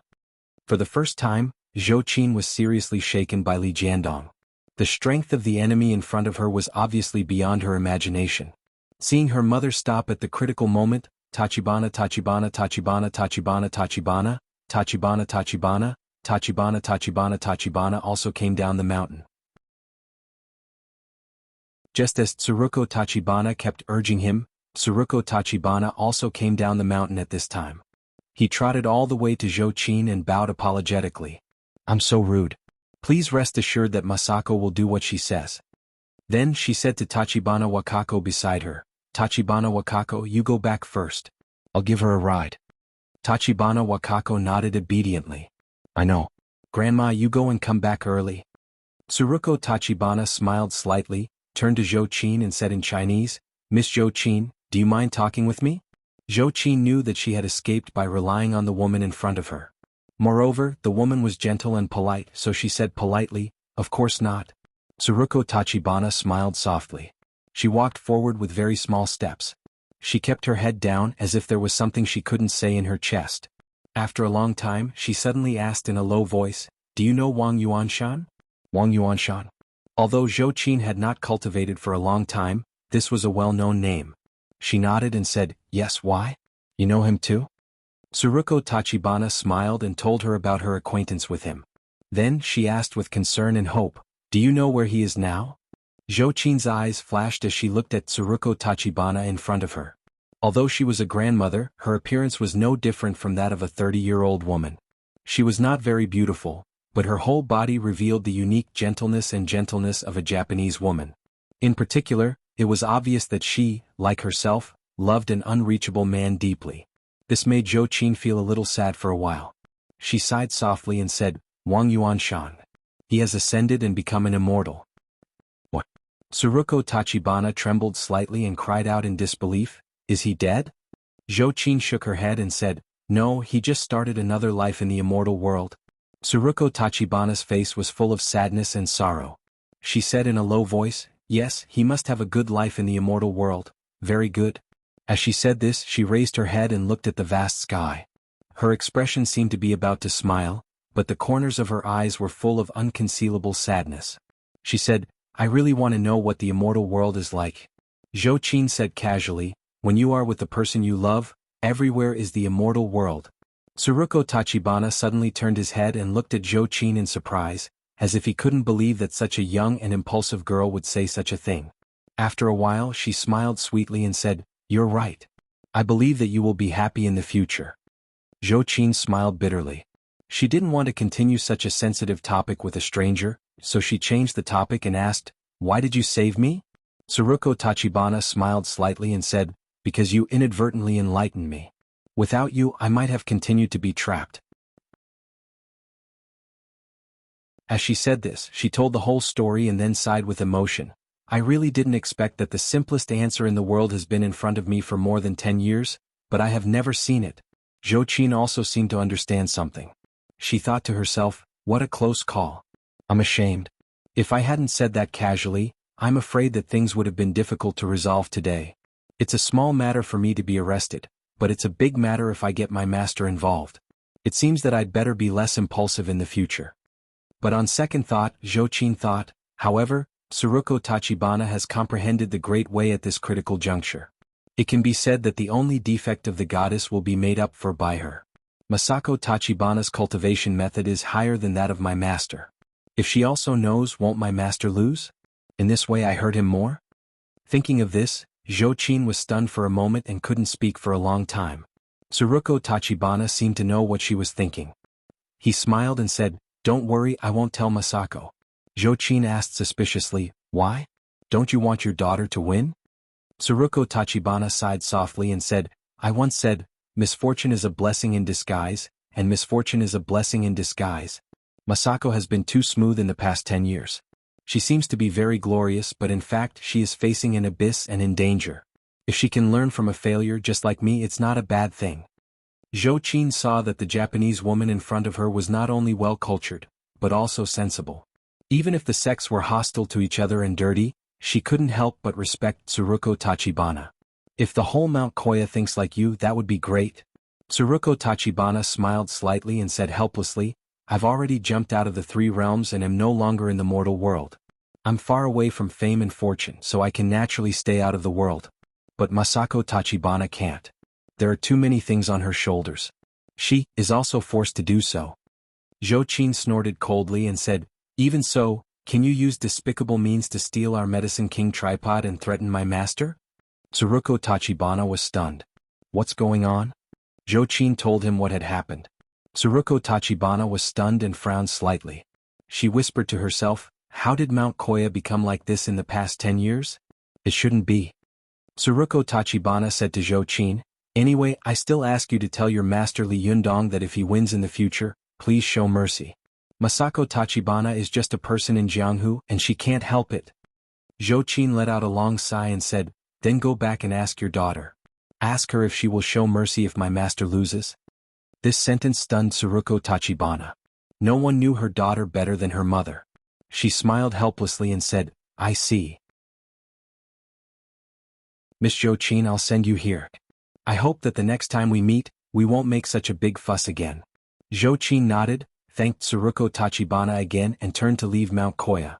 When Zhou Qin left, she did not choose to take any transportation. Instead, she chose to fly back to her home in Tianan City. As soon as she got home, she saw the little foxes in the room surrounding the TV. Su Chan saw Zhou Qin at a glance and immediately laughed. "Sister Zhou Qin, you're back? How's it going? Has the letter been delivered?" Zhou Qin thought of her trip to Mount Koya. What had happened really made her sigh with emotion. She sighed softly and said, "It's a long story." Su Chan blinked her eyes in confusion. "If you can't explain it clearly in one sentence, then 2 or 3 sentences." Zhou Qin didn't seem to want to talk about these things. She changed the topic and asked, "Where's Master?" Su Chan's face suddenly showed a resentful expression. "He's in seclusion again. This time even I'm not allowed to go with him. Before the big battle, it was better to sharpen the spear than not." Zhou Qin nodded and asked again, "What about Ziyuan?" Su Chan pointed in the direction of the door next door and said, "She's in her own room. Go find her." Zhou Qin knew that Wang Yuanshan was Ziyuan's master. Since she knew something about Wang Yuanshan, she should naturally tell Ziyuan. She didn't go through the front door. Instead, she jumped gently from the balcony of the back door to the balcony of Ziyuan's residence and entered the room. As soon as she entered the room, Zhou Qin saw Wan Hongling, who she hadn't seen for many days, sitting on the sofa in a daze, with tears in the corners of her eyes. Zhou Qin couldn't help but be stunned and asked, Ruan Hongling? What's wrong?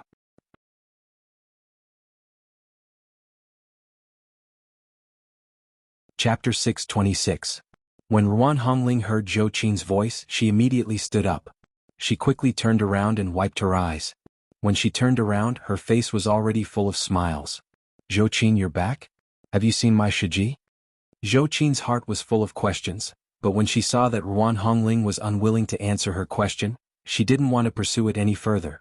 She said, No, I was just about to come to find her. Where have you been these days? Ruan Hongling forced a smile and said, I went back to the Linggong sect. Zhou Qin asked curiously, What are you doing there? Ruan Hongling hesitated for a moment and said hesitantly, Nothing, I went back to find something. Zhou Qin stopped asking and said sensibly, Well, I understand. Tell me when Ziyuan comes back. I have something to tell her. Ruan Hongling smiled slightly. Just as she was about to speak, she heard the sound of a key at the door. Ziyuan pushed the door open and entered. Ruan Hongling's eyes lit up and she said with a smile, Shiji, what a coincidence. We were just talking about you.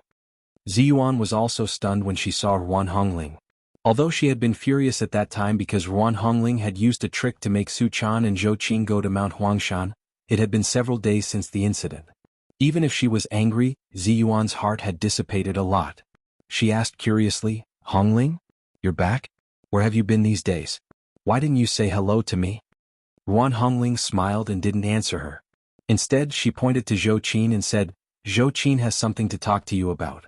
You guys talk. I'll go back to my room first. Ziyuan looked at Ruan Hongling in confusion as she walked quickly into her room. Her ponytail was shaking in panic behind her head, as if she was avoiding her. She shook her head secretly and muttered in her heart, What is this girl doing? Ziyuan was puzzled. After thinking for a while, she stopped thinking about it. She smiled at Zhou Qin and said, Zhou Qin, have you sent a letter back? How was the journey? Did they make things difficult for you? Zhou Qin sighed softly and said, A lot of things happened.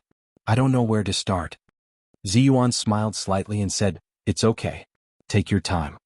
Zhou Qin sorted out her thoughts and told him everything that had happened when she went to Mount Koya. She only hid the content of the illusion that the monks of Mount Koya had used to test her. Ziyuan was fascinated, especially when Zhou Qin said that Masako Tachibana gathered Dharmakaya, true god with clouds, and split the earth with a sword.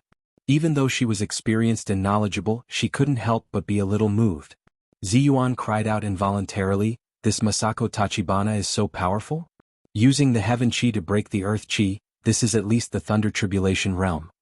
Zhou Qin nodded with fear on her face and said, She is indeed very powerful. In front of her, I have a feeling that my hands and feet are tied. Even if we fight, my strength will be greatly reduced. Ziyuan pondered for a while and said, Your trip is very valuable. At least you know that the goddess of Aoin is born with a huge flaw. Otherwise, Tsuruko Tachibana would not thank you so much. Zhou Qin asked curiously, Has your master Wang Yuanshan ever mentioned to you about him and Tsuruko Tachibana? Ziyuan shook her head and said, I haven't heard my master mention it. If you hadn't mentioned it today, I wouldn't have known that these things had happened. However, I can roughly infer how you enlightened Tsuruko Tachibana. If I'm not wrong, your casual words must have inadvertently woken her up and made her understand that it was the wooden barrel that was leaking everywhere. With the body of 5 leaks to practice magic power, naturally she would learn more and leak more. With that, Ziyuan smiled and said, The reason why the goddess is so powerful is that she can use her special physique and bloodline to be the same as the gods and use the power of the gods to defeat her opponents. However, they themselves were lacking in cultivation. How could it be possible for them to cultivate their nature and not their fate? It's like a person with 1 long leg and 1 short leg. Zhou Qin's face lit up with joy. You're right. I've thought about it before. Now hearing what you said, I'm even more relieved. In that case, Master should have a good chance of winning, right? Even Tsuruko Tachibana said that Master can win. However, Ziyuan shook her head and said, Not necessarily. Zhou Qin was very anxious and hurriedly asked, Why is that? Ziyuan sighed softly and said, Knowing the weakness doesn't mean that you can defeat her. It's like knowing where the weakness of a giant is, but he is strong and skilled in martial arts. You can't get close to him and hit his weakness. What's the use? Zhou Qin was greatly disappointed. What should we do? How did your master Wang Yuanshan defeat Tsuruko Tachibana? Ziyuan thought for a moment and shook her head helplessly. I don't know. Zhou Qin bit her lip and said decisively, no, I have to tell master about it immediately. Ziyuan immediately said, no. You can't say it. Zhou Qin's eyes widened. Why not? Ziyuan said with a serious face, now Li Jiandong is cultivating in seclusion. If you disturb him and tell him about this, although on the surface, it seems to be beneficial to Li Jiandong and let him know the shortcomings and flaws of Masako Tachibana, in fact, there is still no answer to how to attack this shortcoming and flaw. Then Li Jiandong's mind will definitely be shaken, and he will not be able to concentrate on the way of cultivation when he is in seclusion. Instead, he will spend unnecessary time thinking about how to find out the flaws of Masako Tachibana. Zhou Qin said anxiously, but the most important thing at present is to defeat Masako Tachibana. What's wrong with studying your opponent? However, Ziyuan laughed and said, Zhou Qin, you are wrong. Our only opponent will always be ourselves. The most important thing is to strengthen yourself. Studying your opponent will only lead you into a narrow dead end. Don't think that Masako Tachibana is the most terrible enemy in the world. Enemies were endless, and there would always be opponents who were stronger than you. Do you think that Mount Koya is the strongest religious force in Japan? You are wrong. Zhou Qin was shocked. Is there a force more powerful than Xinyan Tantrism? Ziyuan nodded and said with a smile, yes, as far as Buddhism is concerned, Xinyan Tantrism is only ranked second in Japan. The number one Buddhism force in Japan is the Pure Land sect. Zhou Qin was tongue-tied. Pure Land sect? Isn't this a branch of Buddhism in China? Ziyuan nodded slightly. Yes, the Pure Land sect is similar to Xinyan Tantrism. They are both schools of Buddhism in the Central Plains that took root in Japan. Moreover, what's different from Xinyan Tantrism is that the Pure Land sect is often active in the forefront of Japanese history. Even in the most active period of the Warring States period, the Wish Temple, the base camp of the Pure Land sect, even privately trained and stored a large number of monk soldiers. At that time, in order to win over the Pure Land sect, all kinds of political transactions and even marriages were carried out with it. Hearing this, Zhou Qin was stunned. Monks also get married? Ziyuan said with a smile, yes, some monks of the Pure Land sect can get married and have children. Zhou Qin couldn't help laughing. Are there people who believe in these flowery monks? However, Ziyuan said, don't underestimate them. The monk soldiers of the Pure Land sect were famous all over the world. It was common for them to recite Buddhist scriptures and raise their sabers to kill people. Even a famous person like Takeda Shingen has to curry favor with them. After thousands of years, the power of the Pure Land sect has long penetrated into every corner of Japan. Zhou Qin sighed and said, when I met those monks in Mount Koya, I already felt that some of them were so strong that they were abnormal. But I didn't expect that there were cultivators in Japan who were even more abnormal than them. Ziyuan smiled slightly and said, because there are too many schools of Xinyan Tantrism and it is too complicated, the ancient meaning school and the new meaning school often fight endlessly, so the organization of the sect is relatively loose. On the other hand, the Pure Land sect is much stricter. Moreover, this sect has been secretly training an extremely secretive troop of monk soldiers in the Wish Temple. This troop of monk soldiers has been preserved since the Warring States period. In the world of cultivation, there is no sect that has such a disciplined and aggressive cultivation army. Zhou Qin sighed and said, I've learned a lot. Fortunately, the place where the letter was sent this time was not the Wish Temple of the Pure Land sect. Ziyuan laughed and said, however, if you think that the Pure Land sect is the most powerful cultivation sect in Japan, then you are wrong again. Zhou Qin was shocked. Is there a cultivation sect stronger than the Pure Land sect? Ziyuan said, yes. The number one power in the cultivation world of Japan is neither the Xinyan Tantrism nor the Pure Land sect, but the national religion of Japan, the Shintoism. In Japan, almost all Japanese people believe in Shintoism. According to tradition, a few days after a Japanese child is born, he will be taken to the shrine by his parents to worship the gods of Shintoism. In Japan there are 82,000 shrines. These shrines are the sites of Shintoism. There are 96 million Japanese who believe in Buddhism, and more than 100 million who believe in Shintoism. Although the difference in numbers is not big because many people believe in Buddhism and Shintoism, the number of Shintoism believers is actually far more than that. Moreover, even the Masako Tachibana and Tsuruko Tachibana you met before, as well as the Tachibana Wakako who participated in the Taoist assembly, were actually the goddesses of Shintoism in the past. However, due to the exclusion and struggle of the factions, they finally chose to merge with the Xinyan Tantrism. Zhou Qin's hair stood on end when she heard this.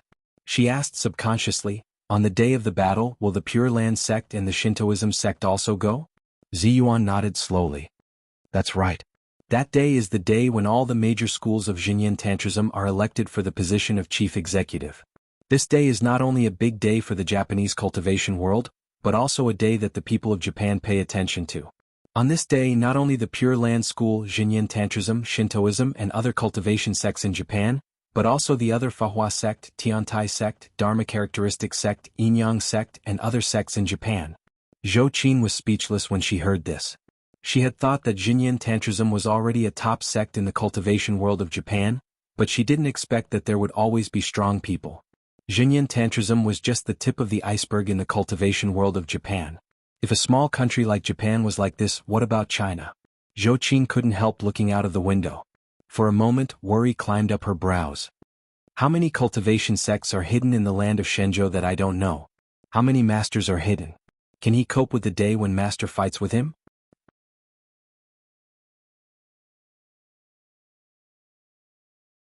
Chapter 627. While Zhou Qin and Ziyuan were secretly worried about Li Yundong was in the final closed-door cultivation in Mount Tianlong. What is a Jinshin fighting method? What are the characteristics of a Jinshin fighting method? Why can't I always understand the trick of a Jinshin fighting method? These questions had always been lingering in Li Yundong's mind. Even if he was meditating in the secret room of the Fox Zen school, he still couldn't figure out the real answer. Li Yundong woke up from his deep meditation. He let out a long breath, and a stream of white qi sprayed on the wall in front of him like a sharp arrow, and then dispersed in all directions. Li Yundong sighed softly, and there was a hint of melancholy between his eyebrows. Today was the 6th day of his meditation, but he still couldn't figure out what a Jinshin fighting method was. This body can't do anything outside? What does this mean in a Jinshin fighting method? Li Yundong stood up and looked at the scattered white qi lingering on the wall in front of him. The words carved by the mystical silver fox with her fingers looked particularly mysterious and deep under the lingering qi mist. Li Yundong looked at the heavenly Jindan technique and stared at the content of the 9th turn. He smiled helplessly and said, Mystical Silver Fox, Senior, if you know what a real Jinshin fighting method is, why don't you tell me? What do you think? Li Yundong said to the wall with a bit of self-mockery.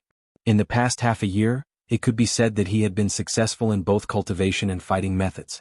He had never been like this, stuck at this juncture and blocked by an invisible film. He had obviously reached the Jinshin phase, but he had never been able to master the fighting skills that matched it. For Li Yundong, this was something he couldn't accept. However, when it came to cultivation, haste made waste. The more anxious Li Yundong was, the farther he found that he seemed to be from the answer. Even when he was meditating, his cultivation was regressing. It was also for this reason that Li Yundong didn't dare to practice hard anymore. He temporarily put aside the problem he was thinking hard about. Instead, he looked at the words carved by the mystical silver fox and reached out his hand curiously to touch the hard granite wall. He thought to himself, I really don't know how the mystical silver fox carved words on such a hard wall at first. Thinking of this, Li Yundong pressed his finger on a relatively flat stone surface. With a little force he put his index and middle fingers together and dug down. At this time, Li Yundong had already entered the Jinshin phase. As soon as he exerted his strength, his fingers were like steel knives, scratching the stone surface with a clanging sound. However, Li Yundong saw that his fingers could only scratch white marks on the stone surface and could not carve any words on it, so he increased his strength and exerted force with his fingers. This time, Li Yundong immediately dug out a piece of granite from the stone surface, which was neither too big nor too small. The granite was as hard as steel. Li Yundong used the strength of his bare hands to forcefully dig out a stone from a rock without cracks. This kind of fierce strength was really frightening, but Li Yundong looked at the stone in his hand and frowned. He knew that he had to dig out a piece of stone from the smooth granite. Although it looked shocking, it was really a piece of cake compared to the writing on the stone surface of the mystical silver fox. Li Yundong used his bare hands to dig out the stone, which was just the most hard and fierce kung fu. However, the mystical silver fox used her bare hands to write on the stone surface, which was a combination of hard and soft kung fu. How could she control her own strength so that the hard stone would not be broken by force? This required the most yin and soft strength. Li Yundong naturally knew this truth, but after he had cultivated with Su Chan, there was more or less some yin qi in his body. Do I have to use yin qi to write on the stone surface? Li Yundong's heart skipped a beat, and he mobilized the yin qi in his body to carve words on the stone surface. But this time, Li Yundong found that he couldn't even move the stone. He knew that because he paid too much attention to yin qi he didn't have enough yang qi. He only had soft strength but no strength. Li Yundong immediately smiled bitterly, shook his head and said, "It's not easy to combine strength and softness and advance both yin and yang." Li Yundong raised his head and looked at the carved words on the wall. He was a little depressed in his heart. He had no choice but to turn around and leave the stone room. He simply went to the Taoist temple where the Fox Zen school used to be. While breathing the fresh air in the mountain he relaxed his mood. At this time there were quite a lot of tourists in Mount Tianlong. Li Yundong mixed in the crowd and followed the tourists to look around. It seemed that he was looking at flowers casually, but in fact he was always thinking about the problem of carving words on the wall in his mind. The reason why the mystical silver fox could do it was because she was a great cultivator. But logically speaking, even if the mystical silver fox was a master in the golden immortal realm, there was no reason for her Jinshin realm to be so much worse than that of the mystical silver fox. Could it be that there were other mysteries? Li Yundong thought all the way, and before he knew it, he had arrived at the former residence of Lu Yi. Li Yundong pushed the door open and entered. He saw that the furnishings in the room were the same as before, but the table was covered with a faint layer of dust. Li Yundong looked around the room casually, then sat down at the desk in the room. He nestled in the wooden chair, raised his head, closed his eyes, and thought deeply about the doubts in his heart. But after thinking for a while, Li Yundong still couldn't figure it out. When he opened his eyes he found that the bookshelf next to him was full of all kinds of Taoist classics and Buddhist classics. Li Yundong was bored, so he picked up a Buddhist scripture and read it quickly. Almost all of the Buddhist scriptures were short stories full of philosophy. They were short and concise, making people think deeply. At first, Li Yundong was a little dispirited, but as he read on he became a little fascinated. Especially when he saw one of the stories, his heart suddenly moved. The story was that once, when Zen Master Yin Feng of Mount Wutai was pushing a cart to carry things, he happened to meet Zen Master Mazu, who was sitting with his feet stretched out and resting. Zen Master Yin Feng asked Zen Master Mazu to retract his feet and make way for him, but Zen Master Mazu said stiffly, "I will only stretch out and not retreat." Zen Master Yin Feng was not willing to be outdone and said, "Then I will only advance and not retreat." The two of them were in a stalemate. In the end, Zen Master Yin Feng pushed the cart forward regardless of everything. As a result he ran over Zen Master Mazu's foot. When Zen Master Mazu returned to the temple, he immediately went to the hall to preach, holding an axe in his hand. Zen Master Mazu said to the people gathered in the temple, "Who ran over my foot just now? Come out." Zen Master Yin Feng walked quickly to Mazu and stretched out his neck without fear. However, Zen Master Mazu put down the axe and said gently, "You have no hesitation about your future. You can walk freely in the boundless world." Zen Master Yin Feng retracted his neck, knelt down to Zen Master Mazu, and then bowed and retreated. Zen Master Mazu praised him again. Being able to advance and retreat is a real magical item. The last sentence of the story suddenly made Li Yundong sit up straight. He covered his book with his hands and his eyes flickered as if he had learned something. This story is about a person who can be flexible and can advance and retreat is a truly great person. But what does it mean when it comes to cultivation? With my current cultivation, isn't it that I can advance and not retreat? That I can be hard but not soft, and that I can be yang but not yin? Li Yundong put down the book in his hand and quickly paced around the room. He muttered to himself like a crazy demon, "So, how can I be hard and soft, yin and yang, advance and retreat?" Li Yundong suddenly stopped, looked down at his hands and said in a low voice, "The Tao gives birth to one, one gives birth to two, two gives birth to three, and three gives birth to all things. Man follows the earth follows the heaven follows the Tao, and the Tao follows nature." What is the connection between the two? The Tao gives birth to one, one gives birth to two, two gives birth to three, and three gives birth to all things. This is about the origin and development of the universe. Man follows the earth follows the heaven follows the Tao, and the Tao follows nature. This is about the process of cultivating man's nature and life. The Tao of man and earth is about the Zhuji phase of cultivators, opening up the 12 meridians, completing the cultivation of their own small universe, imitating the earth and strengthening their own self-repair and self-improvement functions. The Tao of earth and heaven refers to the cultivation realm of magic that cultivators cultivate through magic. The Tao of Heaven refers to the cultivation realm of magic that cultivators break through the Yangshan phase and jump out of the mortal world of the three realms, get rid of the shackles of life, old age, illness, and death, and begin to reach the peak of the dual cultivation of life and death. Li Yundong was talking to himself quickly in the room like a madman. The more he spoke, the more excited he became and the brighter his eyes became. Although what he said was no different from what he had repeated countless times before, this time, Li Yundong clearly felt as if he was running on the right path at full speed. Li Yundong didn't know what kind of feeling it was, but he had a feeling that I seem to understand, and I seem to be very close to the answer. This kind of feeling happened to coincide with the Taoist concept of Tao follows nature and the Buddhist concept of true self. What was Tao follows nature? Since ancient times, the great cultivators of various sects had written books to explain this point. But no matter how hard they tried, they found that Tao imitates nature was actually a superficial explanation, but it could not explain the true meaning of the realm. Once anyone reached this realm, they would understand that this was Tao imitates nature. However, if they were to explain it to their disciples, they would not be able to explain it in detail, let alone let them understand what kind of realm it was. As far as Li Yundong was concerned, the Tao follows nature he understood was that since there was a difference between men and women in nature and the difference between yin and yang, then men and women had the beauty of human nature. The Tao gave birth to all things and all things had the beauty of natural groups. The Tao gave birth to the 5 elements, and the 5 elements had the beauty of changing nature. The moon was naturally bright, and the sun was naturally illuminated. The Great Way transformed all things in the world, and all of them followed the rules of the laws of nature. All of them obtained the power of the origin of nature, and all of them returned to the root. This was Tao follows nature.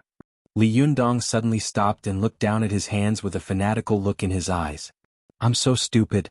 Why do I keep trying to carve words with the power of Jinshin? I always thought that the power of Jinshin was invincible and my strongest power. Naturally, I should try it with the strongest power. But I neglected one thing. No matter how hard granite is, it is still a material of the earth. It is also a natural thing that can't jump out of the 5 elements. Since human beings are the spirit of all things, cultivators are even more superior. Since they have the ability to control the 5 elements, why are they stupid enough to fight against this hard granite head-on? What about the 8 great freedom selves that I comprehended in the spirit space? What about my methods that can be big or small, far or near, more or less, light or heavy and changeable? Why can I do this in the spirit space but not in the spirit space? Thinking of this, Li Yundong suddenly felt that a window had been opened in front of him, and a new world had finally opened to him. Because the spirit space is a world created by oneself, everything in the whole world can be mobilized by oneself. And the spirit space is not created by oneself, so it can't be done in the spirit space. Li Yundong couldn't help but show ecstasy on his face and said quickly, "It's because cultivators found that they couldn't use magic at will in the boundless world like in the minor kiliacosm. That's why they advocated the natural way and advocated cultivating their own minor universe to be compatible with the outside universe." What is Tao follows nature? Tao follows nature is great liberation and great freedom. This is similar to the 8 great self-creation techniques of Buddhism. The reason why Buddhism and Taoism can be practiced together is because of this. The human body is its own spirit space and the world is the outside universe. As long as the two are combined, they can achieve great liberation and great freedom in the spirit space. Li Yundong raised his head and laughed. There was a kind of hearty pleasure in his laughter. I understand. What is Jinshin fighting methods? Jinshin fighting methods is the unity of heaven and man. Everything in the world, including thunder and the 5 elements, is for me to use. Li Yundong didn't know that once he comprehended the Tao, he finally understood the realm of Jinshin fighting methods. From then on, there was finally a real invincible Li in the Chinese cultivation world.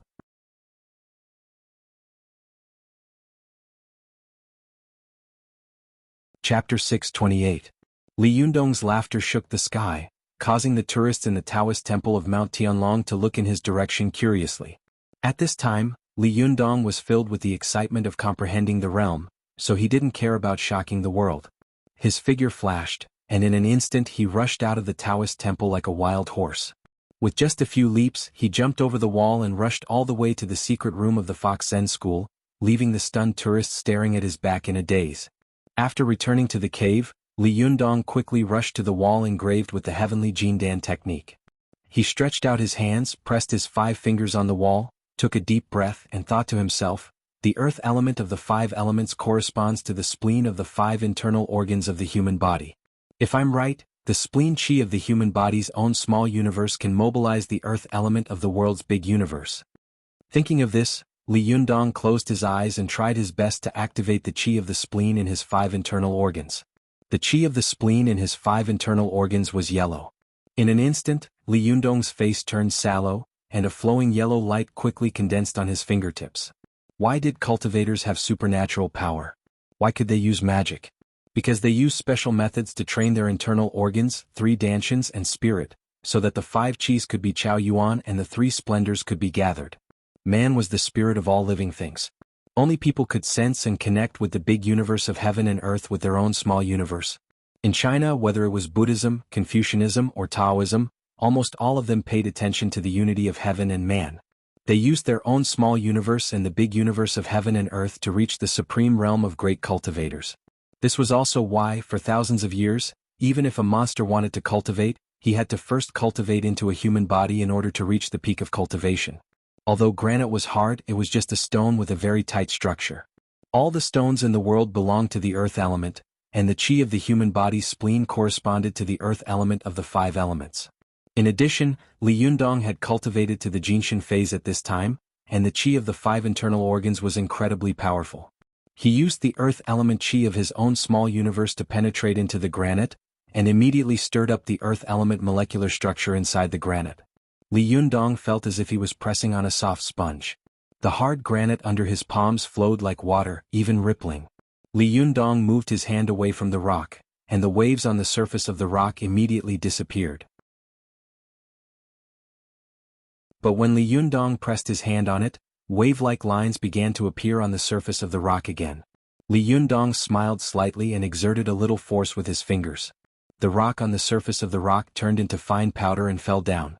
It was as if Li Yundong was not digging out hard granite, but just a piece of dry bread. Li Yundong had comprehended the way of fighting, and the joy in his heart was indescribable. He thought for a moment and a smile appeared on the corner of his mouth. He wrote a few big words on the side of the wall. Li Yundong was here. After writing, Li Yundong stood back and saw that the words of the mystical silver fox were dancing like dragons and phoenixes, strong and powerful.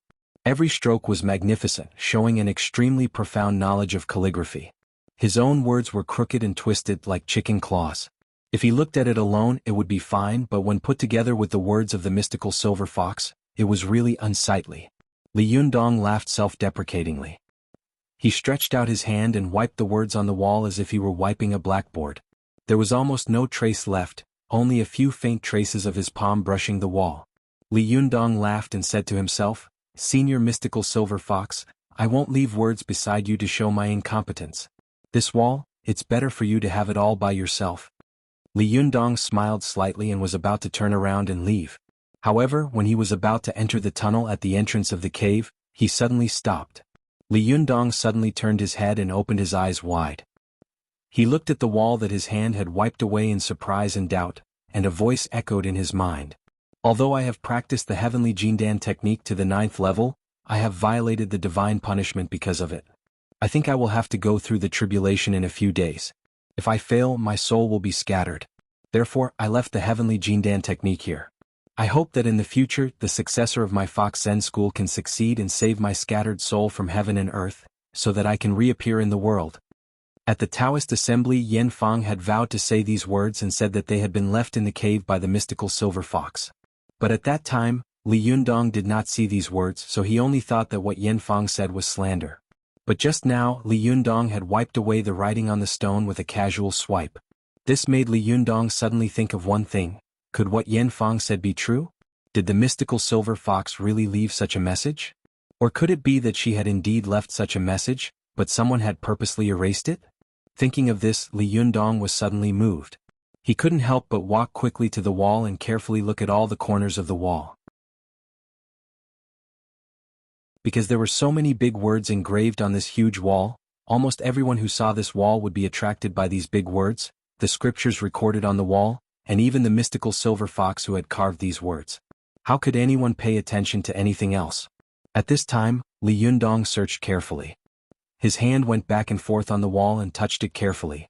Sure enough, he found a trace of a palm smeared on the bottom left of this large paragraph of words. Li Yundong's face changed and he thought to himself, in the past people wrote from right to left, from top to bottom. The mystical silver fox must have written the words in the bottom left corner at the end, and it was erased long ago. No wonder I didn't see it. But who was it that erased it? Li Yundong couldn't help but think of the burly and mysterious man he had seen in the cave. He thought to himself, is it him? But soon Li Yundong denied this idea. He thought to himself, no, I didn't see this piece of text when I first entered the cave. It means that someone had erased it before he came in. Who could it be? Could it be Li? Li Yundong suddenly seemed to understand something. He was horrified and couldn't help taking a step back. He stared at the domineering words on the wall with his eyes wide open and murmured, mystical silver fox Chenbei. You don't really want to be resurrected, do you? Or, is there really someone who wants to resurrect you? Could it be that everything Yanfang said is right? Is Lu Yi secretly manipulating all this?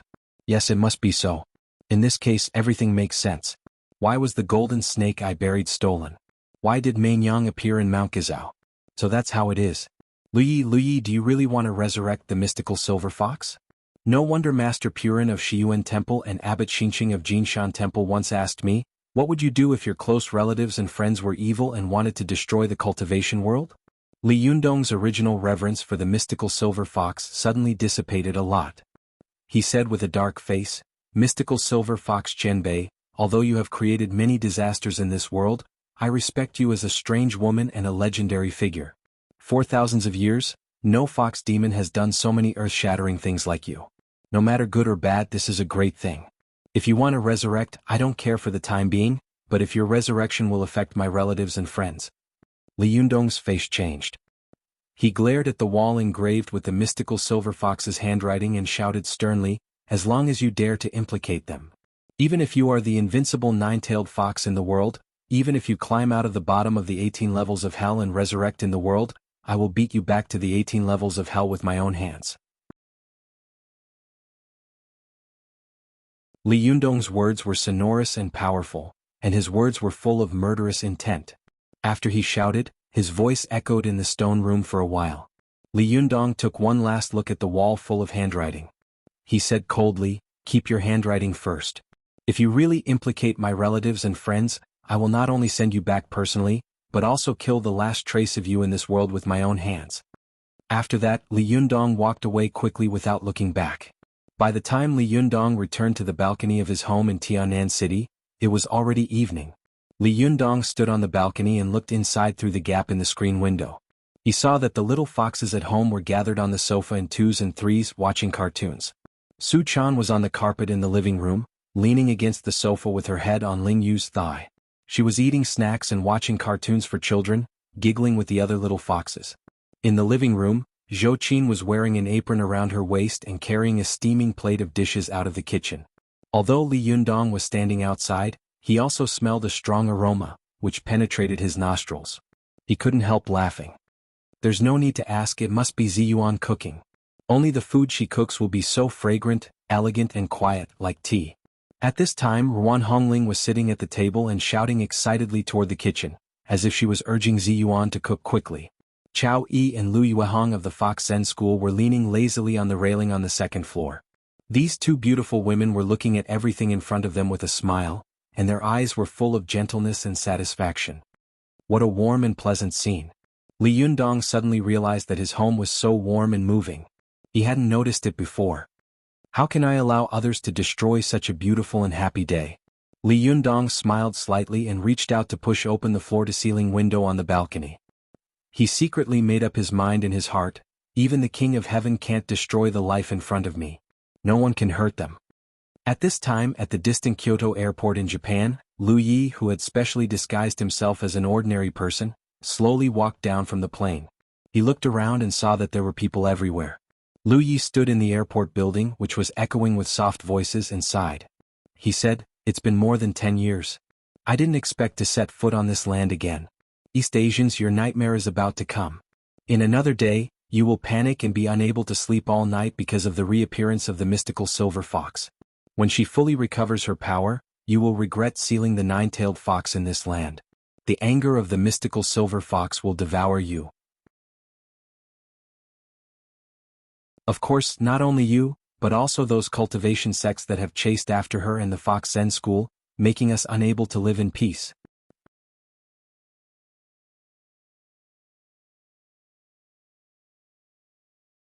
Chapter 629.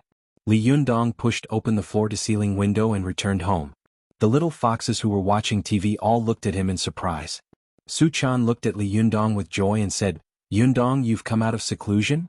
How is it? Master, you're back?" Zhou Qin turned her head and shouted in surprise and joy, "You've come out of seclusion?" At this time, Ziyuan also heard the noise. She took off her apron and walked out of the kitchen. Unlike the others, she didn't ask but just looked at Li Yundong carefully. Ziyuan saw Li Yundong standing in front of everyone with a smile. Although his appearance had not changed at all, there was a kind of insight in his eyes, as if he had seen through the rules of the universe and the operation of all things. Ziyuan had only seen this kind of gaze on one person, and that was her master, Wang Yuanshan. Ziyuan smiled slightly and said softly, "It seems that you have already understood what Jinshin fighting methods are?" Li Yundong smiled and nodded at her. "Yes, I've already comprehended it." Su Chan and Zhou Qin were overjoyed when they heard this. Su Chan happily took Li Yundong's arm and giggled. "I knew that Yundong was the smartest. Sharpening your spear at the last moment will make you shine even if it's not fast." Zhou Qin asked curiously, "Master, what is the real Jinshin fighting methods? Can you teach us?" Li Yundong chuckled and said, "Jinshin fighting methods are nothing more than 4 words. Unity of heaven and man." Zhou Qin and Su Chan were stunned at the same time and began to think in confusion. Ziyuan pondered slightly and looked thoughtful, while the little foxes were at a loss. Ruan Hongling, who was sitting at the table, thought for a while but couldn't figure it out. She gave up and urged, "Oh, don't think about it. Go and understand your own Tao. If you can understand it in such a short time, then everyone in the world will be masters of Jinshin fighting methods. Let's eat first." Ziyuan and the others thought that Ruan Hongling's words made sense, so they smiled and sat down at the table one after another. At this time, Ao Wushuang also came out of the room and stood on the second floor. She said to Li Yundong with a solemn face, "Leader, can you come up? I have something to tell you." He looked up and nodded at Ao Wushuang with a smile. Then he said something to Su Chan and followed Ao Wushuang into her room. As soon as he entered the room, he saw the Bahuang sword floating in the middle of the room, shining with a soft light. He was slightly stunned, but soon he seemed to understand something and turned to look at Ao Wushuang. The stunning beauty with a vermilion beauty mole between her eyebrows was looking at the Bahuang sword in front of her reluctantly, as if she was looking at a child who was about to leave, or a lover who would never return. She said softly, "Leader, you are about to go to Country R. This Bahuang sword has been with me for more than 10 years. Now I will give it to you." Hearing this, Li Yunyang immediately shook his head and said, "No, no, Senior Ao Wushuang. This is your personal magic weapon and it's also a token of love from Wang Yuanshan. How can you give it to me?" "Token of love?" Ao Wushuang couldn't help laughing. "Leader, do you know why I asked Chaner to come back to you after I took her away?" Li Yunyang asked curiously, "Why?" Ao Wushuang looked at Li Yunyang with flickering eyes and said with emotion, "Because I saw that you are a man of affection and righteousness, and you also have true feelings for Chaner. So I asked her to come back again. In this world, everything is easy to get, whether it is magic, magic treasures or even more powerful magic formations. As long as you work hard to learn and pursue them, you will be able to get them one day. But it is difficult to find a loving and righteous partner in the world. Li Yunyang, although I am your leader, since you call me senior, I will say something to you as a senior." Li Yunyang said respectfully, "Senior, please go ahead." Ao Wushuang smiled slightly and said, "If there is love between the two of them, why should they care about the token? The most fragile thing in the world is love, but it is also the most unshakable thing. Although Wang Yuanshan and I are separated from each other, and although we are demons and immortals, I always have him in my heart, and I believe that he will always have me in his heart. Why should I care about the token of love?" Ao Wushuang handed the Bahuang sword to Li Yunyang with both hands and said, "Li Yunyang, the love between Wang Yuanshan and me cares about the sky and the earth, but it doesn't care about this sword. It was originally a powerful magical weapon of the Lingong sect. Later Wang Yuanshan gave it to me and it has been with me for 10 years. But the thing I regret the most in my life is accepting this sword." As she spoke, Ao Wushuang gently stroked the body of the Bahuang sword, which was full of exquisite patterns. She sighed and said, "If Wang Yuanshan hadn't given it to me, How could he have been caught? Alas, everything is fate. Li Yunyang, you are about to go deep into the tiger's den. You must not make the same mistake as Wang Yuanshan. You must accept this Bahuang sword. Even if you don't need it in the future, you can return it to Ziyuan and hand it back to the Linggong sect. It will be a relief to me. Hearing this, Li Yunyang couldn't help sighing. He stretched out his hand to take the Bahuang sword and said, in that case, it would be impolite of me to refuse. Seeing that Li Yunyang had accepted it, Ao Wushuang immediately looked happy. She had let Saionji Tsunakatsu go before, and she had always felt guilty. At this time, seeing Li Yunyang accept the Bahuang sword with a smile, the guilt in her heart disappeared a little, and her worry was reduced a lot. She said with a smile, Leader, this Bahuang sword and this sword were originally a mother and son sword. Only when the two swords are combined can the greatest power of this sword be exerted. Li Yunyang's heart skipped a beat. He smiled at Ao Wushuang and said, Senior Ao Wushuang, wait for me. As he said this, he went out of the door and stood in the corridor on the second floor. He shouted at the restaurant on the first floor, Zhou Qin, give me the sword. Zhou Qin responded and opened the colorful brocade pouch. The sword instantly turned into a bolt of lightning and appeared in front of Li Yunyang. Li Yunyang reached out to hold it, turned back to the room and stood side by side with the Bahuang sword. He saw that the whole body of the Bahuang sword was showing a cyan light, while the whole body of the sword was showing a silver light. The two swords were floating in the air, but there seemed to be a barrier between them. Neither of them was willing to approach the other, and they were repelling each other. Li Yunyang asked in confusion, What's going on? How can I combine the two swords? Ao Wushuang smiled and said, I don't know how to combine the two swords. When Wang Yuanshan gave me the Bahuang sword, he didn't say anything and I didn't ask. When I wanted to ask later, it was too late.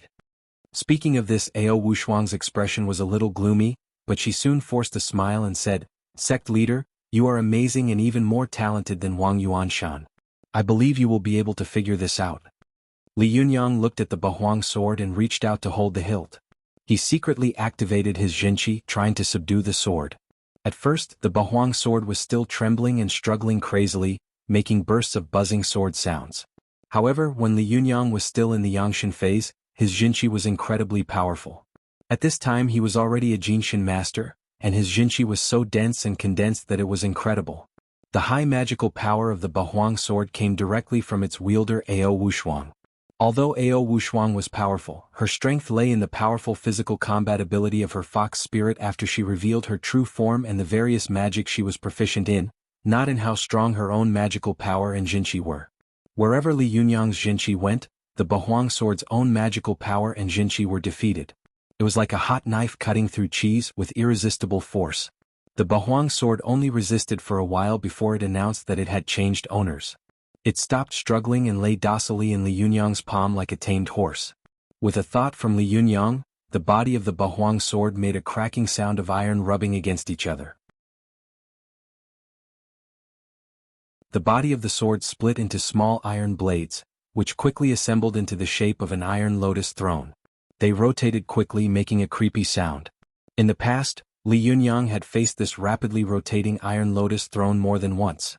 At this time, observing it at a close distance, he felt that the opening and closing of the teeth were really as terrifying as a meat grinder.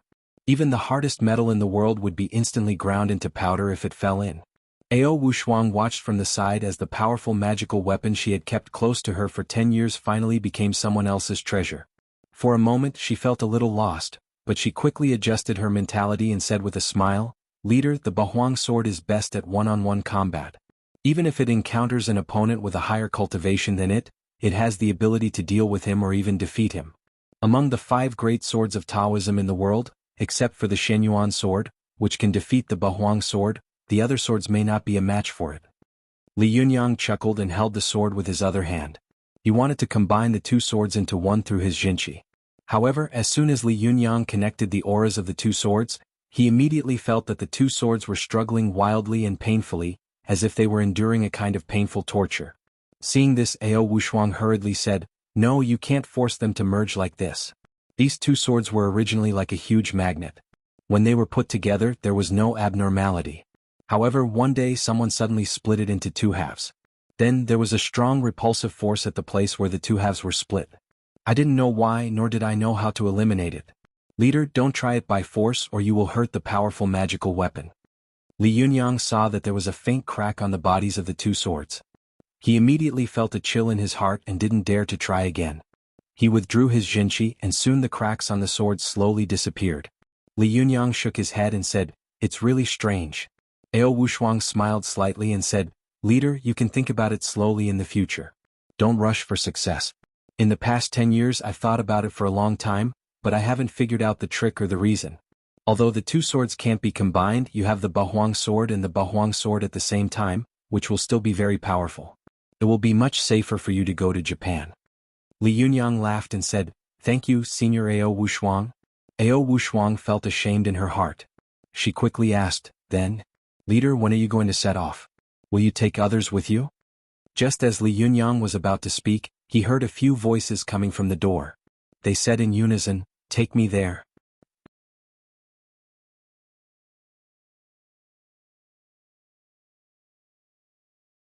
Chapter 630.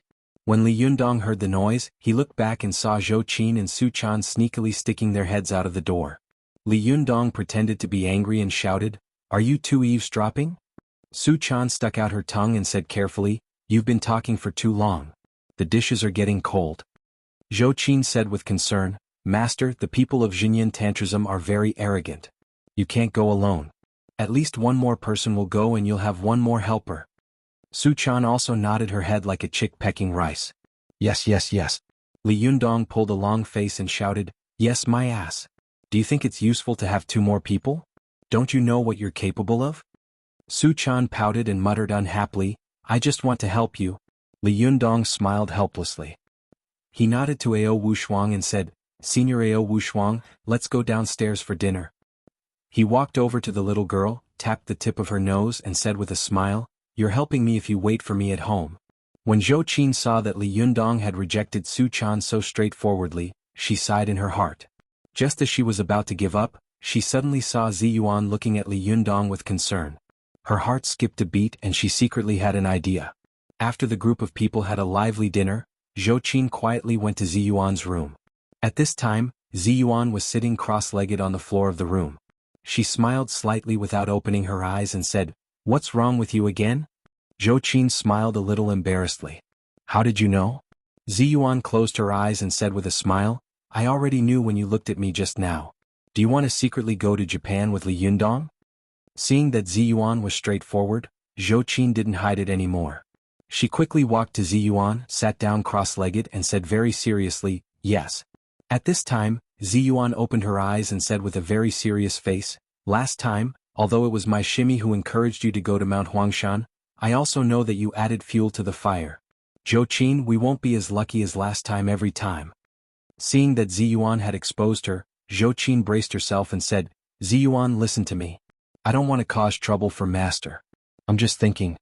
Master is always fighting alone and we can't help him. Although my cultivation speed is very fast, compared to Master, I feel that he is running faster and faster in front of me. I can't catch up at all. Aren't you afraid that we will become a burden in the future?" Zi Yuan asked, "But what does this have to do with you going to Japan?" Zhou Qin asked, "Don't you want to know what a real Jinshin fighting method is?" Zi Yuan laughed and said, "Li Yundong has already said that Jinshin fighting is the unity of heaven and man. As long as we follow this train of thought and practice in the future, I think we will be able to comprehend it one day."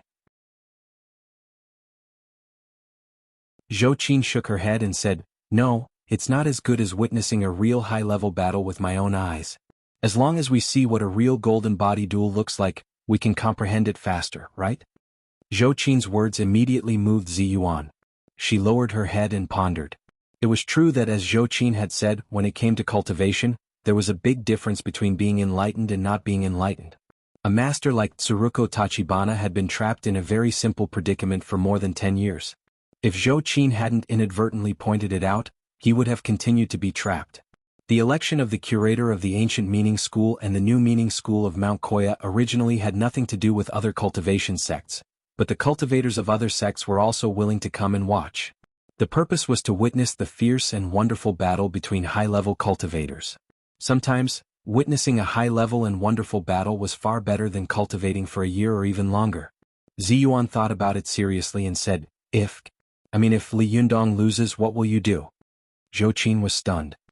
Since Master has already comprehended the secret of Jinshin fighting methods, with his experience of defeating the strong with the weak in the past, he will definitely not lose.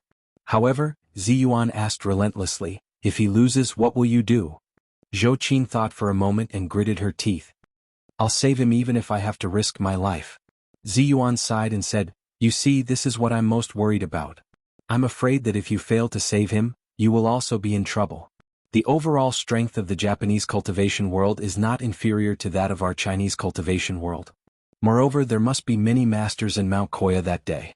Not to mention you, even if we go together, we will all be prisoners.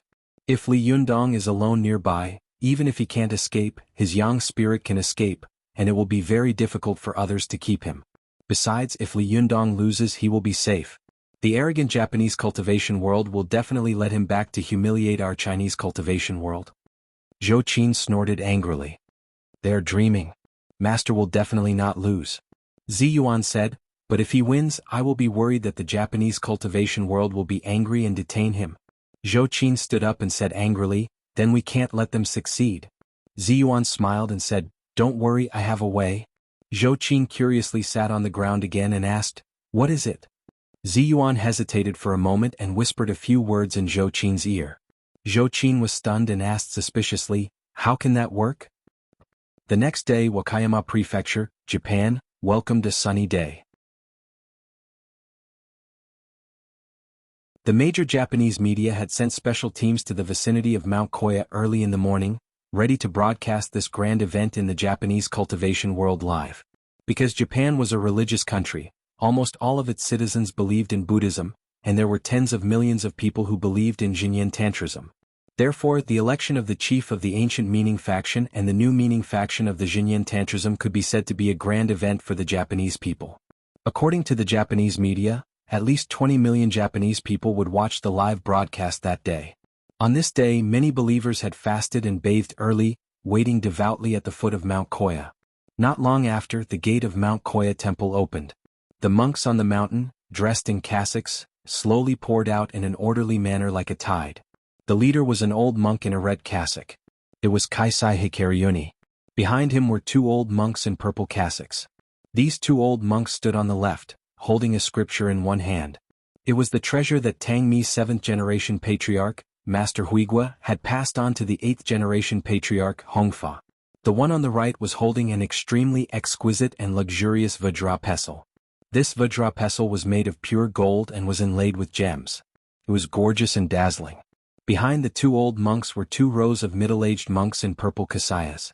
They were all great cultivators of the junior monk rank or above, and only monks of the junior monk rank or above were qualified to wear purple kasayas. These monks held wooden fish in one hand and kept knocking with the other, chanting incantations softly. Behind them were the monks below the grand primogenitor. Some of them were holding sticks, alms bowls, huge Vajra pestles, or long swords in their hands. They came in all shapes and sizes, representing the different sects of the ancient meaning sections. When the major Japanese TV stations, newspapers, and online media, who had been surrounding the foot of the mountain for a long time, saw these monks coming out, they immediately huddled together. Among them, a Mitsubishi van marked with words was the most conspicuous. It grabbed the front position. Several burly men and a female broadcaster, who looked very capable, quickly jumped out of the car and rushed to the front of the crowd to seize the favorable terrain for the live broadcast. When the other media saw that the big brother was taking the lead, they were not willing to be outdone. They swarmed up and blocked both sides of the road. On both sides of the avenue, there was a young boy carrying a camera marked with AV on his shoulder and a beautiful female host in a black uniform with a hot and sexy figure. The two of them couldn't squeeze in from the outside and could only anxiously walk around in circles. The young boy said bitterly, "Shinbei Ida, what should we do? If we can't get a picture, we will be scolded by the section chief." The hostess named Xiangtian also stamped her feet anxiously and said, "Idiot, don't I know that? Hey, you are a man, aren't you? If you can't squeeze in, can't you?" The young boy looked at the impenetrable wall of people in front of him. He took a deep breath, gritted his teeth, and rushed inside with a shout. Unexpectedly, as soon as he rushed in, he was picked up by a big man. When the man saw the word V on his camera, he sneered and said, "Wakayama TV station. How dare a nobody be so presumptuous? Get out. Go to the back. After saying that, he threw the young boy behind him. The young boy was thrown out like a piece of straw. The boy fell on his face and got up in a mess. Ida caught up with him and said in horror, "Is the machine all right?" The boy also held the camera next to him in his arms nervously. After checking it over and over again, he breathed a sigh of relief and said with a smile, "Fortunately, the camera is fine." Seeing his silly look, Ida was so angry that she kicked him in the calf and said angrily, "Idiot, you're really useless." "I'm so angry. The team is about to pass.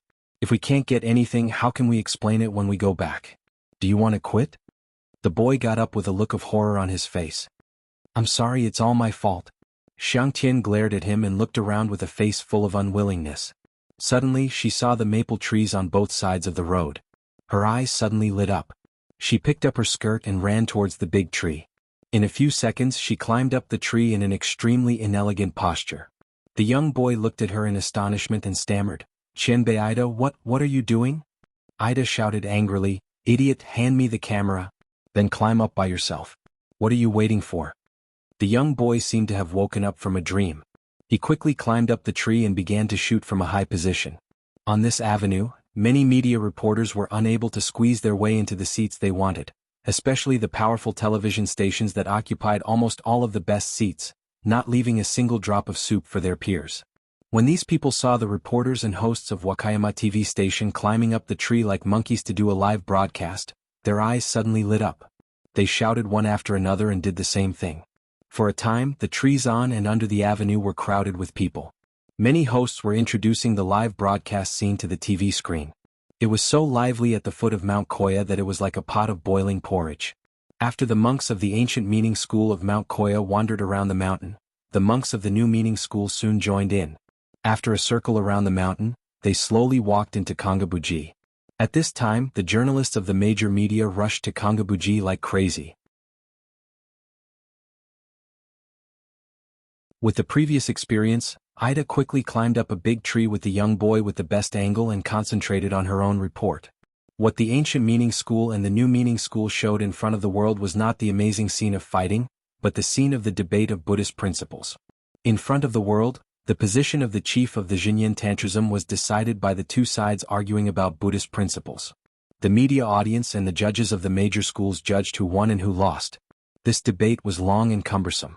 The eminent monks of the two schools took turns to fight, and their saliva flew everywhere.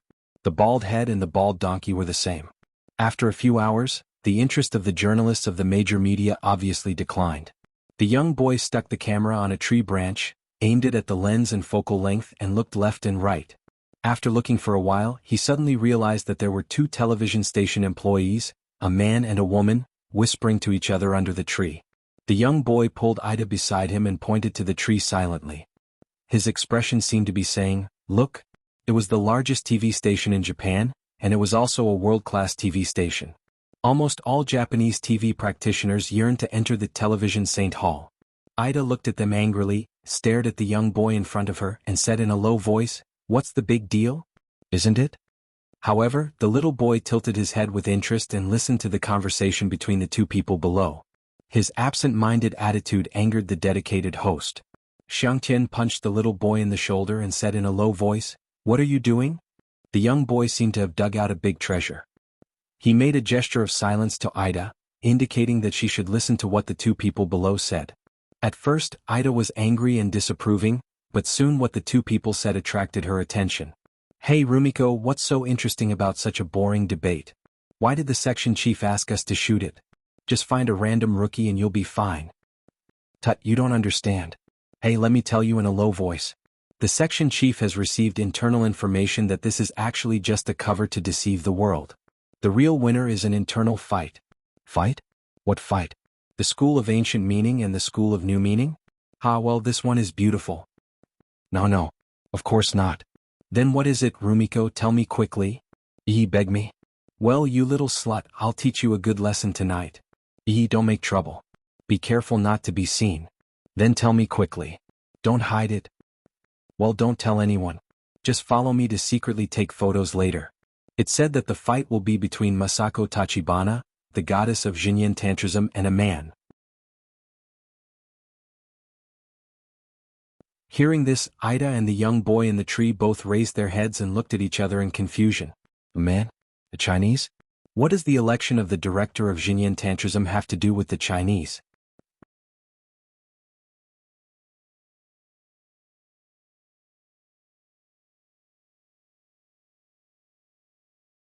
Chapter 631. The little boy heard a man and a woman whispering under the tree. After they left, he raised his head and whispered to Xiangtian, "Qinbei Xiangtian, what's going on? Is there any other inside story about the election of the chief supervisor of Xinyan Tantrism?" Xiangtian's eyes lit up and she said, "Maybe it's true. It's not surprising that he has his own way to get inside information." The little boy asked in confusion, "But why is he fighting with the Chinese?" Xiangtian rolled her eyes at him and said, "You ask me, but who should I ask? Come on, keep an eye on these two guys and follow them quietly." After the two of them discussed for a while, they waited until the Dharma debate was over before slipping down from the tree and quietly following behind the TV station's group. After the Buddhist debate, which attracted the attention of the whole country, the staff of the major TV stations were also busy packing up the machinery, and then got into the car to leave. However, Xiangtian and the little boy found that many TV stations had left some of their staff behind. These staff members looked like they were on a tour, but in fact, there were pinhole cameras hidden in their handbags and chests. Obviously they had obtained some inside information. Seeing this scene, Xiangtian and the little boy became more and more excited. The two of them also hid the machine, quickly found a miniature camera from their car and carried it with them. They pretended to be tourists and followed behind these TV station reporters looking around. They passed through the Golden Hall of Mount Koya, passed through the Imperial Shadow Hall, and then entered the hinterland of Mount Koya, Okanoin. After entering the Okanoin, when they crossed a small bridge, they came to the Memorial Lantern Hall, only to see a group of people shouting at the gate of a courtyard in the distance. Xiangtian and the little boy walked over quickly. When they got closer, they saw that the leaders were two reporters from the TV station. It was the man and the woman who had been whispering under the tree and had a super friendship relationship. There were about a dozen men and women next to them, all of whom were reporters from other TV stations. The leading reporter pointed angrily at the courtyard and said angrily, "We are reporters. We have the right to freedom of the press. Why don't you let us in for an interview?" Ever since the Meiji Restoration, Japan announced that it would leave Asia and enter Europe. It learned from the Westerners in every aspect and had always flaunted itself as a free capitalist country. The press was free and everything was free. But in fact, Japan was the only country in the world where the underworld was legal.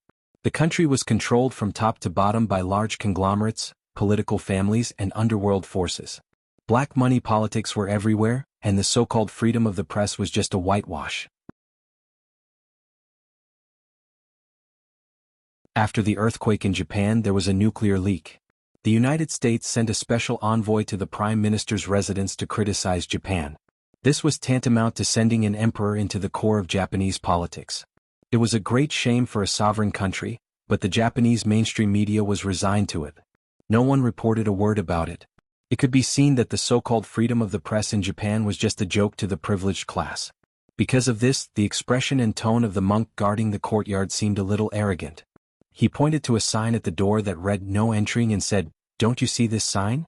The female reporter clearly didn't expect to be stopped outside. She thought about how the section chief would vent his anger on her after she failed to complete the task. She shuddered and couldn't help but say angrily, "What's wrong with this sign? We also have a sign." As she spoke, she raised her press card. The reporters from other TV stations also followed suit. For a moment, there were many arms at the entrance of the courtyard, and everyone was holding up the press card in their hands. The monk at the door was a little impatient. He said angrily, "This is a royal forbidden area specially enclosed by His Majesty the Emperor of Japan. No one is allowed to enter." Although the power of the Emperor of Japan was not as high on the altar as before World War II, and a word from him could make countless Japanese people die for him, because the emperor had not been pulled down from the altar after World War II, so he still had a very high prestige. As soon as the monk said this, the originally excited reporters all quieted down. They looked at each other and didn't dare to speak again. Only the leading female reporter was unwilling to give up and said, "I have even interviewed His Majesty the Emperor of Japan, and I have also entered His Majesty's bedroom. Why can't I go in here?" The monk was already very annoyed. He simply closed his eyes, put his palms together, and blocked the door like a door god. No matter what anyone said, he would not open his eyes or get out of the way. The female reporter wanted to say something, but she was stopped by her male companion, who shook his head and said, "Rumiko, don't be impulsive. Let's think of another way." When the reporters from the other TV stations saw that they were terrified, they all hung their heads dejectedly and stopped shouting. However, they all gathered at the entrance and refused to leave. Some of the smarter reporters decided to take pictures of the outside to see who would enter the enclosed courtyard from here. The young man from Wakayama TV station looked at his senior helplessly and said, "Qianbei Xiangtian, what should we do now?" Xiangtian had been dreaming of digging out a big piece of news and getting a raise and promotion when she goes back, but the cruel fact shattered her dream in an instant. She glared at the young man angrily and said, "How do I know? Don't you see that there's nothing we can do?" The young man muttered with some grievance, "Didn't you just say that it's nothing great?" After he finished speaking, his eyes suddenly lit up and he said, "By the way, Qianbei Xiangtian, why don't we secretly climb the wall and get in?" The young man pointed at the white wall of the courtyard, which was not high, and said with some excitement. However, Xiangtian stared at him as if he were an idiot and said, "Are you crazy? It's a big crime to offend His Majesty the Mikado." The young man looked disappointed. Just as he was about to speak, he saw a monk wearing a bamboo hat, holding a monk's staff in one hand and an alms bowl in the other. Xiangtian became excited. She quickly patted the young man on the shoulder and said, Look, this is the monk of the Pure Land School. It seems that the rumor is true. The monks of the Pure Land School are all here." The boy hurriedly adjusted the angle of the miniature camera hidden on the pin on his chest and aimed it at the monks. He saw that the bamboo hats on the monks' heads were pressed down so low that he could not see their faces clearly.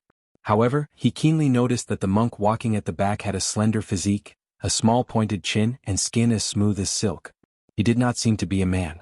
The young man couldn't help asking, "Qianbei Xiangtian, that seems to be a woman?" Xiangtian said with a knowledgeable expression, "What's so strange about that? Some monks of the Pure Land School have families." But she soon said indignantly, "Damn it, they can all bring their families in. Why can't we?" While she was complaining, the people next to her exclaimed, "Ah, the abbot of the Fahua sect is also here. Yes, I heard that he is an eminent monk. Today I see that he is really solemn." The monks of the Fahua sect were much more generous than those of the Pure Land School. Their abbot was walking in the front, wearing a red cassock with golden threads. He was chanting Buddhist scriptures with one hand. When he arrived at the door, he bowed to the monks at the door and then slowly walked in through the way. "The Fahua sect is also here. Are there any other sects?" Xiangtian couldn't help getting excited. As soon as she finished speaking, she saw two people slowly coming from afar. These two people walked side by side. The one in the lead wore a tall black hat and a white long-sleeved robe. To the right of these two stood a man of about 40 years of age. He was dignified and handsome, and he exuded an imposing aura. His hands were clasped in front of him, and he slowly walked forward step by step. Beside him stood a young boy of about 15 or 16 years of age. He was also wearing a tall hat and a long robe. Because he was quite short, even though he imitated his father and had his hands clasped in front of him, his wide sleeves kept falling to the ground, dragging as he walked forward. Xiangtian and the young man widened their eyes in an instant. The young man said in surprise, "Am I seeing things? Is it a yin young master? Is this a TV series?" Xiangtian said excitedly with a fanatical expression on her face, "Oh my God, it's Abe, the patriarch of the Abe family. He's too handsome. It's better to meet him in person than to hear about him. The young patriarch is also very handsome. He's my type." Although the Abe family changed its surname to Tsuyuman in the Muromachi era of Japan and has been used to this day, the Japanese people and the cultivation world still habitually call the Tsuyuman family the Abe family, in order to express their respect for the Abe family, which has made great contributions to the Japanese cultivation world and even the whole country of Japan. After the patriarch and the young patriarch of the Abe family entered the courtyard, they soon disappeared from everyone's sight. Some reporters of Japanese TV stations were like star chasers, and they were reluctant to let go of the yin young masters of the Abe family. The young man of Wakayama TV station couldn't help sighing. It turns out that the Abe family still exists now. I thought it was made up in a TV series. Xiangtian sneered and said, "You are a guy who has gone mad from studying in college. Listen to me. After the Abe family changed its name to Tsuyuman, it was protected by the Tokugawa shogunate in the Edo period. It established the Tsuyuman Shinto and has always held the real power of the yin-yang group. After the Meiji Restoration, The new government deprived the Xiumen family of the monopoly of making calendars and abolished the Yin-Yang sect. Fortunately, at that time, there were many branches of the Yin-Yang sect led by the Xiumen family. They secretly formed the Xiumen Shinto Association. According to the draft Constitution of Freedom of Religious Belief drafted by General MacArthur, the Xiumen Shinto was able to become an official religious legal person and continue to inherit the legacy of the Abe family in the name of family learning. The young man was stunned. He was about to speak, but he saw a few men dressed in Yin-Yang master costumes walking slowly. He couldn't help but be surprised and said, "Are they also from the Abe family?" Xiangtian took a look and shook her head. "No, they are the Yin-Yang masters of the Kumo family, the mortal enemies of the Abe family." The young man looked at these Yin-Yang masters walking slowly on the road with awe. He sighed and said, "It's really an eye-opener. I didn't expect that the contents in the TV and movies were all true." Xiangtian looked at him helplessly and said, "Shut your mouth. You really make me lose face. Open your eyes and watch carefully." This is a grand event in the Japanese cultivation world. It can be compared to the existence of the heroes in the Three Kingdoms period. It seemed that in order to prove Xiangtian's words, it didn't take long for the cultivators of the Japanese Shintoism, the Black Dwellers, the Shinto cultivation sect, the Chuyin Grand sect, the Fusang sect, the Shinli sect, the Golden Light sect, the Deshang sect and other sects as well as the witches and nuns of the major shrines, to come one after another. The reporters surrounding the courtyard gate were all stunned and sighed. When the last cultivator went in, Xiangtian couldn't help but stand on tiptoe and look inside. She sighed softly and said, "I really wish I could go inside and have a look." The young man couldn't help but sigh and say, "Yes, I really want to know what the Chinese man who is fighting with the Shingen Tantrism looks like. He is fighting with people alone in front of the entire Japanese cultivation world. Isn't he afraid?" As soon as he finished speaking, he saw a young boy walking slowly to him. The boy was dressed in a tang suit and had a headset in his ear. He asked with a smile, "Excuse me, why is he afraid?"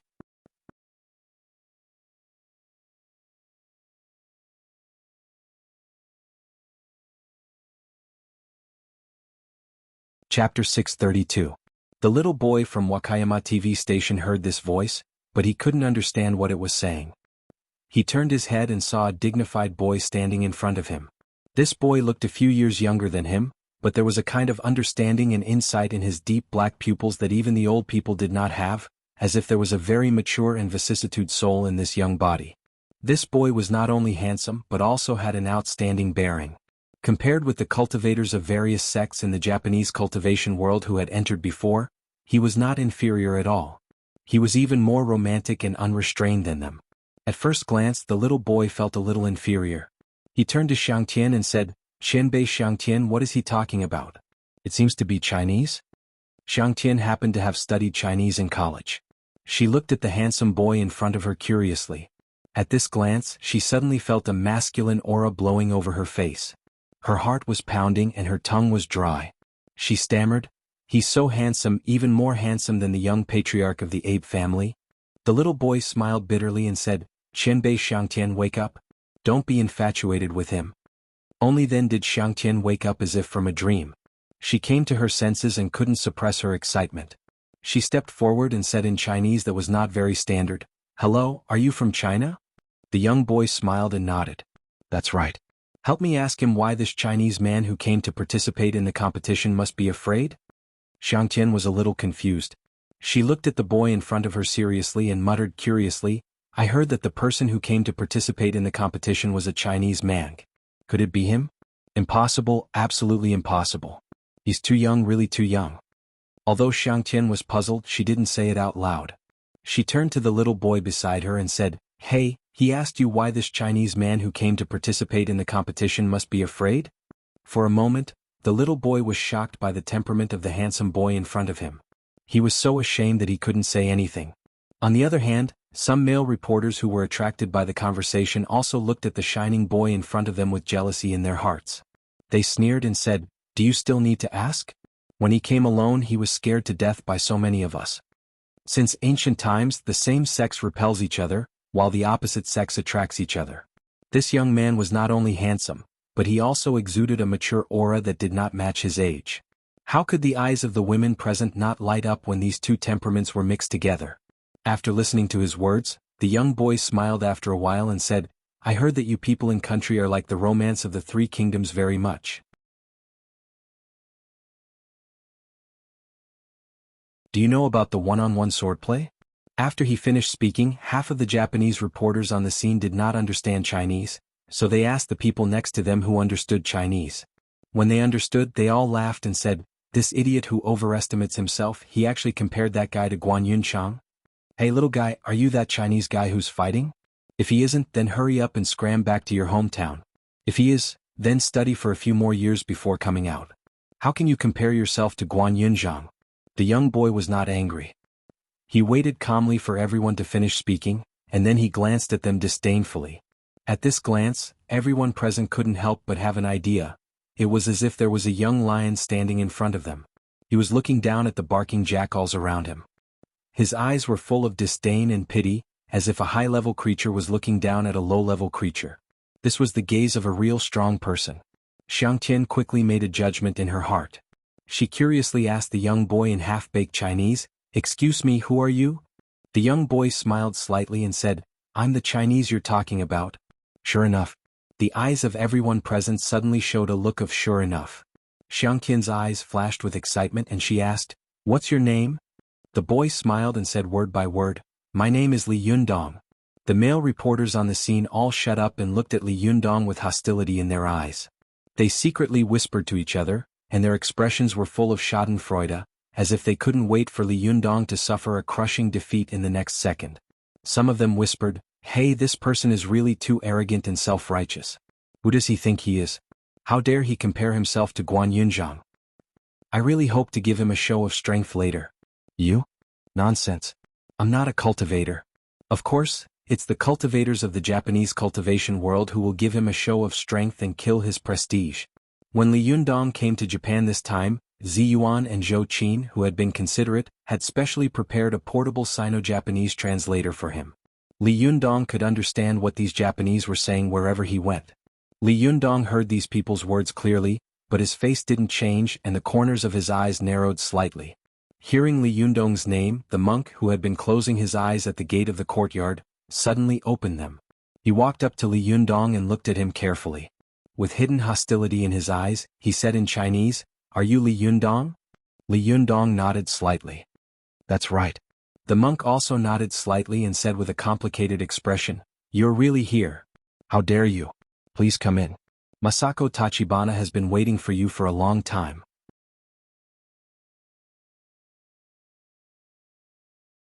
However, Li Yundong put his hands behind his back and said lightly, "You can let me in, but you have to let Saionji Tsunekatsu come out to apologize to me first, and then let Masako Tachibana come out to welcome me in person. Otherwise, go and tell Masako Tachibana. She will know what the consequences will be if she doesn't do as I say." The monk's face was full of anger. He shouted, "How dare you? Saionji Tsunekatsu is the young monk. How can you order him around?" Li Yundong smiled slightly. "You don't want to go?" The monk said angrily, "Such a rude request, of course I can't." Before he could finish his words, he saw Li Yundong slap his forehead. The speed of this slap was not fast. It could be said that in the eyes of everyone it was like slow motion. However, the monk seemed to have been hit by the body-fixing spell and couldn't move at all. He could only watch the palm get closer and closer and hit his head overwhelmingly. Everyone saw that Li Yundong's palm didn't seem to have much strength and speed, but they had a feeling in their hearts that if this palm went down, even a hard rock would be broken into pieces. This monk was dead. In an instant, the monk's face changed from yellow to white, from white to red, and then to blue. Seeing that the palm was about to hit his forehead, he couldn't help but let out a scream of fear. Li Yundong's palm suddenly hovered in front of his forehead, and he asked with a smile, "Are you going or not?" The monk was trembling all over and his back was sweating like rain. He swallowed a mouthful of saliva. Just as he was about to speak, he saw that everyone around him was staring at him. He couldn't help but bite the bullet and say in Japanese, "No." As soon as he finished speaking, the reporters around him burst into cheers. "Good job. This is a real cultivator. Don't be afraid of this person. This is Japan." Li Yundong couldn't help but smile. He curled the 5 fingers of his palm in front of the monk's forehead, and then gently flicked his middle finger on the monk's forehead. In the eyes of others, this flick was like a child flicking the forehead. However, the monk was flicked by Li Yundong's finger, as if he had been hit by a high-speed train. His body suddenly flew out and disappeared in the blink of an eye. The voices of the people who were still cheering suddenly got stuck in their throats. Everyone looked at Li Yundong as if they had seen a monster, Godzilla. Their expressions were filled with fear and shock, and they didn't dare to say anything more. Li Yundong looked around and said, "Are there no other reception monks in Jinyan Tantrism?" At this time, everyone was frightened by Li Yundong. In addition, they were all ordinary people who dared to speak. For a moment, their eyes were dodging, and they didn't even dare to look at Li Yundong. Xiang Tian, who was standing to one side, boldly said, "It seems that he is alone. Do you need someone to tell him?" "I can help." Li Yundong glanced at her and nodded slightly. "Okay, go and tell Masako Tachibana what I just said." Xiang Tian was immediately ecstatic. She jumped up excitedly and shouted, "Yi!" This was a place that even the ace reporters couldn't enter, but she had actually entered. If she could get first-hand information, wouldn't she be able to get a promotion and raise her salary when she went back? Li Yundong watched Xiang Tian rush inside in a hurry. He couldn't help laughing and shaking his head. He stood with his hands behind his back, like a pine tree standing in front of everyone. He looked arrogant and closed his eyes to rest. The surrounding Japanese male reporters were so angry that their teeth itched, while some female reporters secretly took photos and videos of Li Yundong. They sighed in their hearts, "No matter what, he is really a great person who dares to come here alone." After Xiang Tian rushed into the courtyard, she quickly looked around, only to find that the surroundings were extremely wide. After turning a few corners and meeting two patrolling monks, she quickly went up to them and told them what had happened at the door with her hands and feet pointing at them. When the two monks heard this, they were immediately furious. One of them was about to rush to the door, but soon he was pulled by his companion and said a few words in his ear. When the monk heard this, he immediately turned around and walked inside with him. Xiang Tian saw that the two of them had left so quickly that they didn't even care about her. She rolled her eyes and simply followed them and continued to sneak in. Li Yundong, who was waiting at the door, was calm and composed. However, the Japanese reporters around were a little impatient and began to whisper to each other. Just as they were talking, they suddenly heard an angry shout coming from the courtyard, "Li Yundong, how dare you? How dare you hurt the people of Mount Koya here?" When everyone heard this, they immediately looked in the direction of the voice and saw a young monk in a purple cassock, with two monks holding vajra rushing over angrily. "Oh, it's Saionji Tsunekatsu, the youngest and most promising young monk of Jinyan Tantrism." A knowledgeable reporter couldn't help but exclaim in a low voice. Some reporters deliberately said loudly, "Lord Saionji Tsunekatsu, teach this guy a lesson." He is really... Before they could finish their words, Li Yundong suddenly opened his eyes, and a sharp light flashed in his eyes. With a stomp of his feet, his whole body shot out like a cannonball, instantly appearing less than 3 inches in front of Saionji Tsunekatsu. Before, Li Yundong had stood quietly in the same place. Everyone felt that he was as quiet as a statue or a mountain. But at this time, this Chinese man suddenly burst out. His momentum was like a gale and a raging fire, and his movement was like a thunderstorm. Saionji Tsunekatsu had never expected that Li Yundong would not only dare to hurt people in the core hinterland of Mount Koya, but also dare to attack him. This was simply audacious.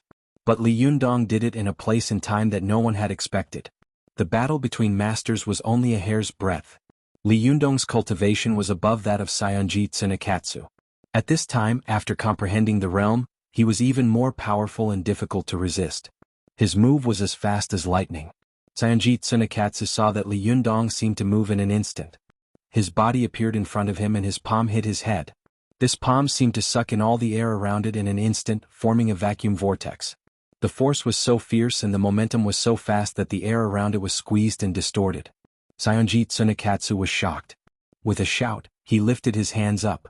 The two monks beside him also reacted very quickly, and the vajra in their hands smashed toward Li Yundong. "You dare to steal treasures on the land of China. Why can't I beat you to death on your land?" Li Yundong shouted and didn't dodge at all. His palm met the palm of Saionji Tsunekatsu. Suddenly there was a loud bang. The place where the two palms wanted to meet suddenly released a powerful airflow, instantly blowing the two monks beside them to both sides. Li Yundong's blood was surging, and his jinchi was pouring out like a mountain torrent. His palm was like Mount Tai, slowly pressing towards Saionji Tsunekatsu's head.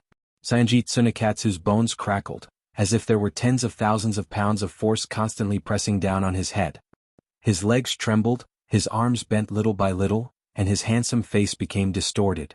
"Kneel down and apologize."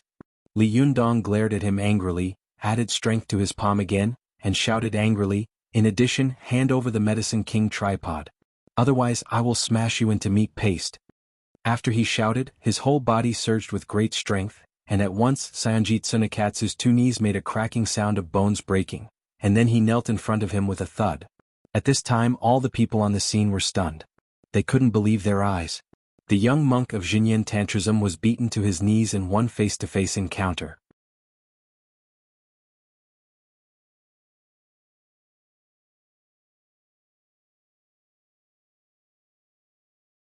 Chapter 633.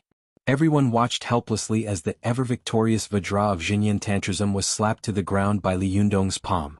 Although he was still resisting, even a blind man could see that if Li Yundong wanted to, he could slap the so-called ever-victorious Vajrang into meat paste with one palm.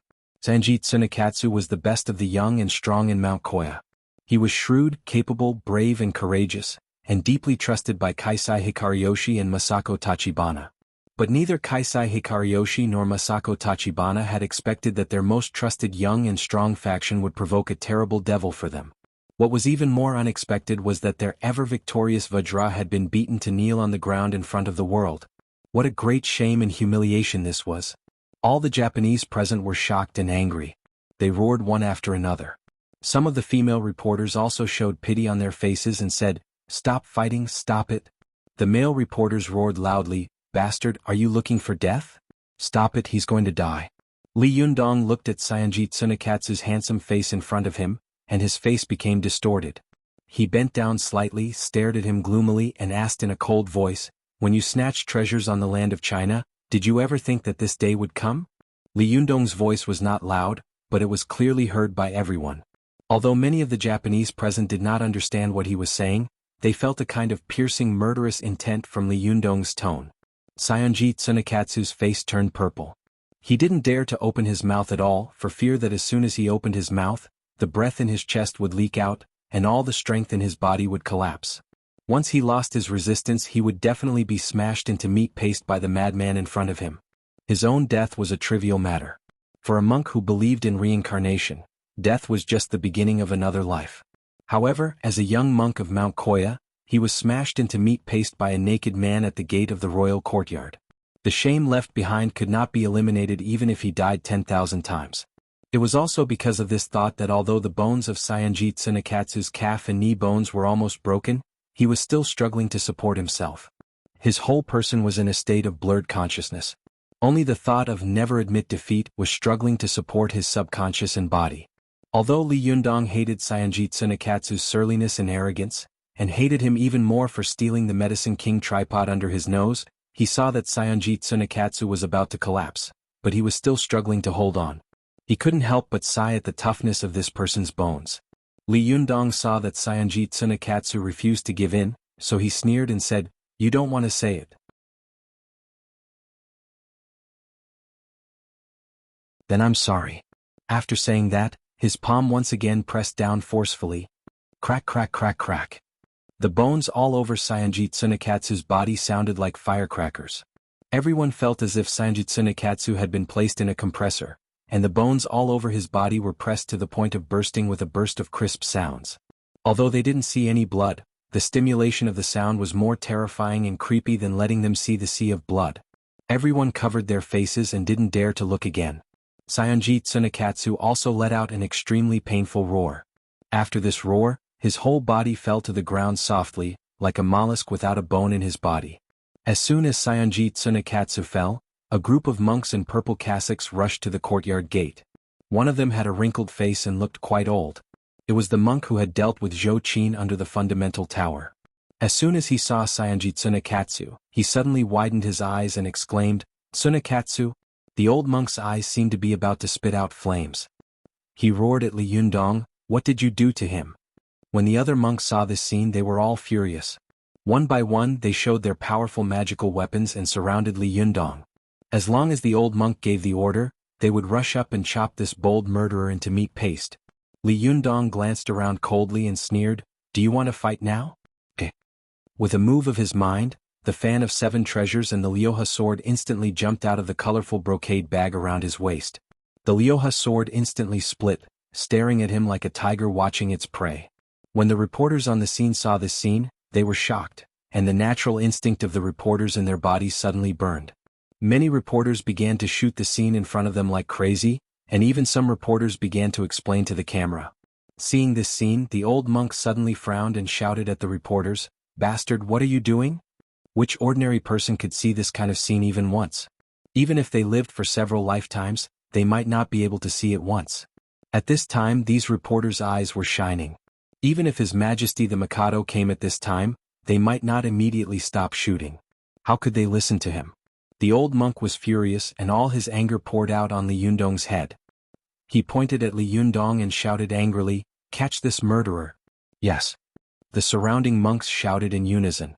Just as they were about to step forward, they heard a voice laughing from not far away. "Oh, it turns out that there is a good show here. I almost missed it." When everyone heard this voice, they subconsciously looked at the man, only to see that he was coming from not far away. He was about 40 years old and was wearing a rather sloppy wanderer's costume.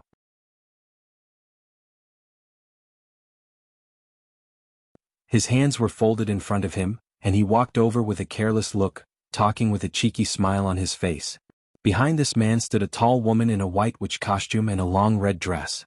This woman's lips were painted with bright red lipstick, and her face was smeared with white powder. Although her appearance was a little strange with makeup, from her facial features and small face, it could be vaguely recognized that she was an extremely beautiful girl. However, this girl's expression was cold and her eyes were cold. She looked at the scene in front of her like a god looking down at the common people. There were knowledgeable reporters among them. When they saw the family runes on the woman's loose witch costume, they couldn't help but exclaim, "She's the goddess of Ise Shinto." They exclaimed, but a faint voice came from the courtyard. "What happened? Why is it so noisy?" Everyone turned around and saw a woman wearing a white wide-sleeved top and a red ruffled skirt. She was wearing wooden clogs and was slowly walking over. This woman looked to be about 30 years old. She was quite beautiful, and her eyebrows were full of dignified momentum. Every time she took a step, the air around her seemed to tremble because of her arrival. This woman was Masako Tachibana, who had never met an opponent in the Japanese cultivation world. Wherever Masako Tachibana went, no matter who it was, they would subconsciously avoid her, as if there was an invisible position around her that would push them away. Only when Masako Tachibana walked to Li Jiandong's side, Li Jiandong stood steadily in the same place like a solid rock, looking at her indifferently. Masako Tachibana quickly glanced at Sayonji Tsunekatsu. She frowned secretly, but there was no reaction on her face. She quickly looked up at the woman in front of her, who was also wearing a witch costume, and a smile appeared on her face. "It turns out that Miss Chuyun is here. Please come in." Chuyun glanced at Masako Tachibana coldly, and a trace of hostility flashed in her eyes. Her face seemed to be frozen, without any expression. Then she quickly moved her eyes to Li Jiandong as if to say, "You still have a guest here." Ise Shinto was one of the most powerful sects in the Japanese Shintoism. At that time, it was precisely because of the strong suppression and exclusion of the Ise Shinto that the Masako family and the monks of the Jinyin Tantrism converged and took over the power of the gods worshipped by the Jinyin Tantrism and rose strongly. After the rise of the Masako family, the first thing they did was to suppress the Ise Shinto.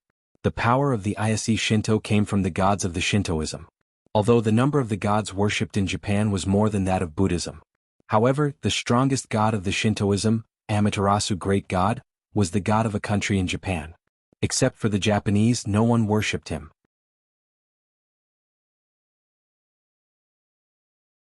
However, the god of the Jinyin Tantrism was the wisdom king of Buddha. These gods were not only worshipped by the Japanese, but also China, India, and even many countries in the world.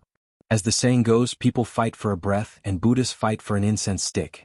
People live to fight for a breath, to prove that they are stronger than others. The same was true of the Buddha. This Buddha had more incense stick than other Buddhas, which meant that the power of the Buddha's Dharma was also greater, and the godhood was also higher.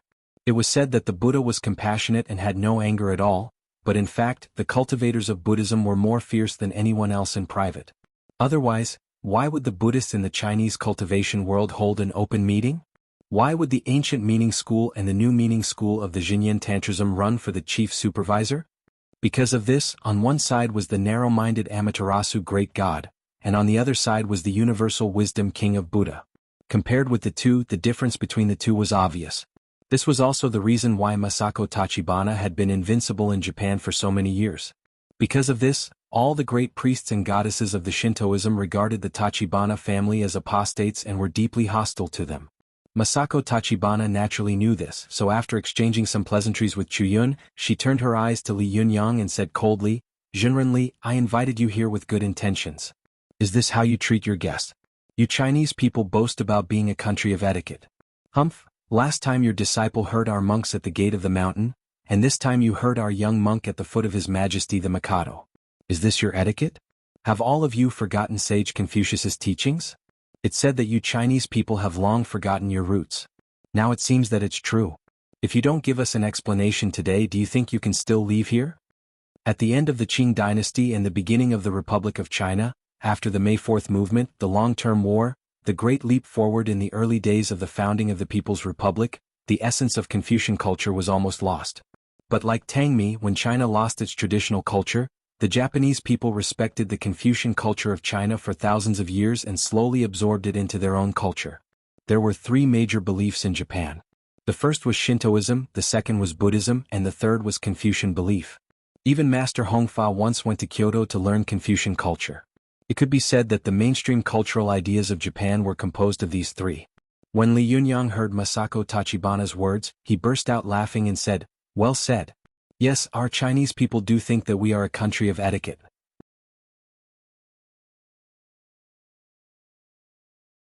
As early as 2,000 years ago, our country and people had already advocated etiquette to rule the country and the world.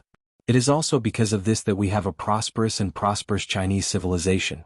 But don't forget that Confucius, who advocated etiquette, also said something. This sentence is called, or how about repaying evil with good? Confucius said, how to repay evil with good? Repay evil with honesty, repay good with good."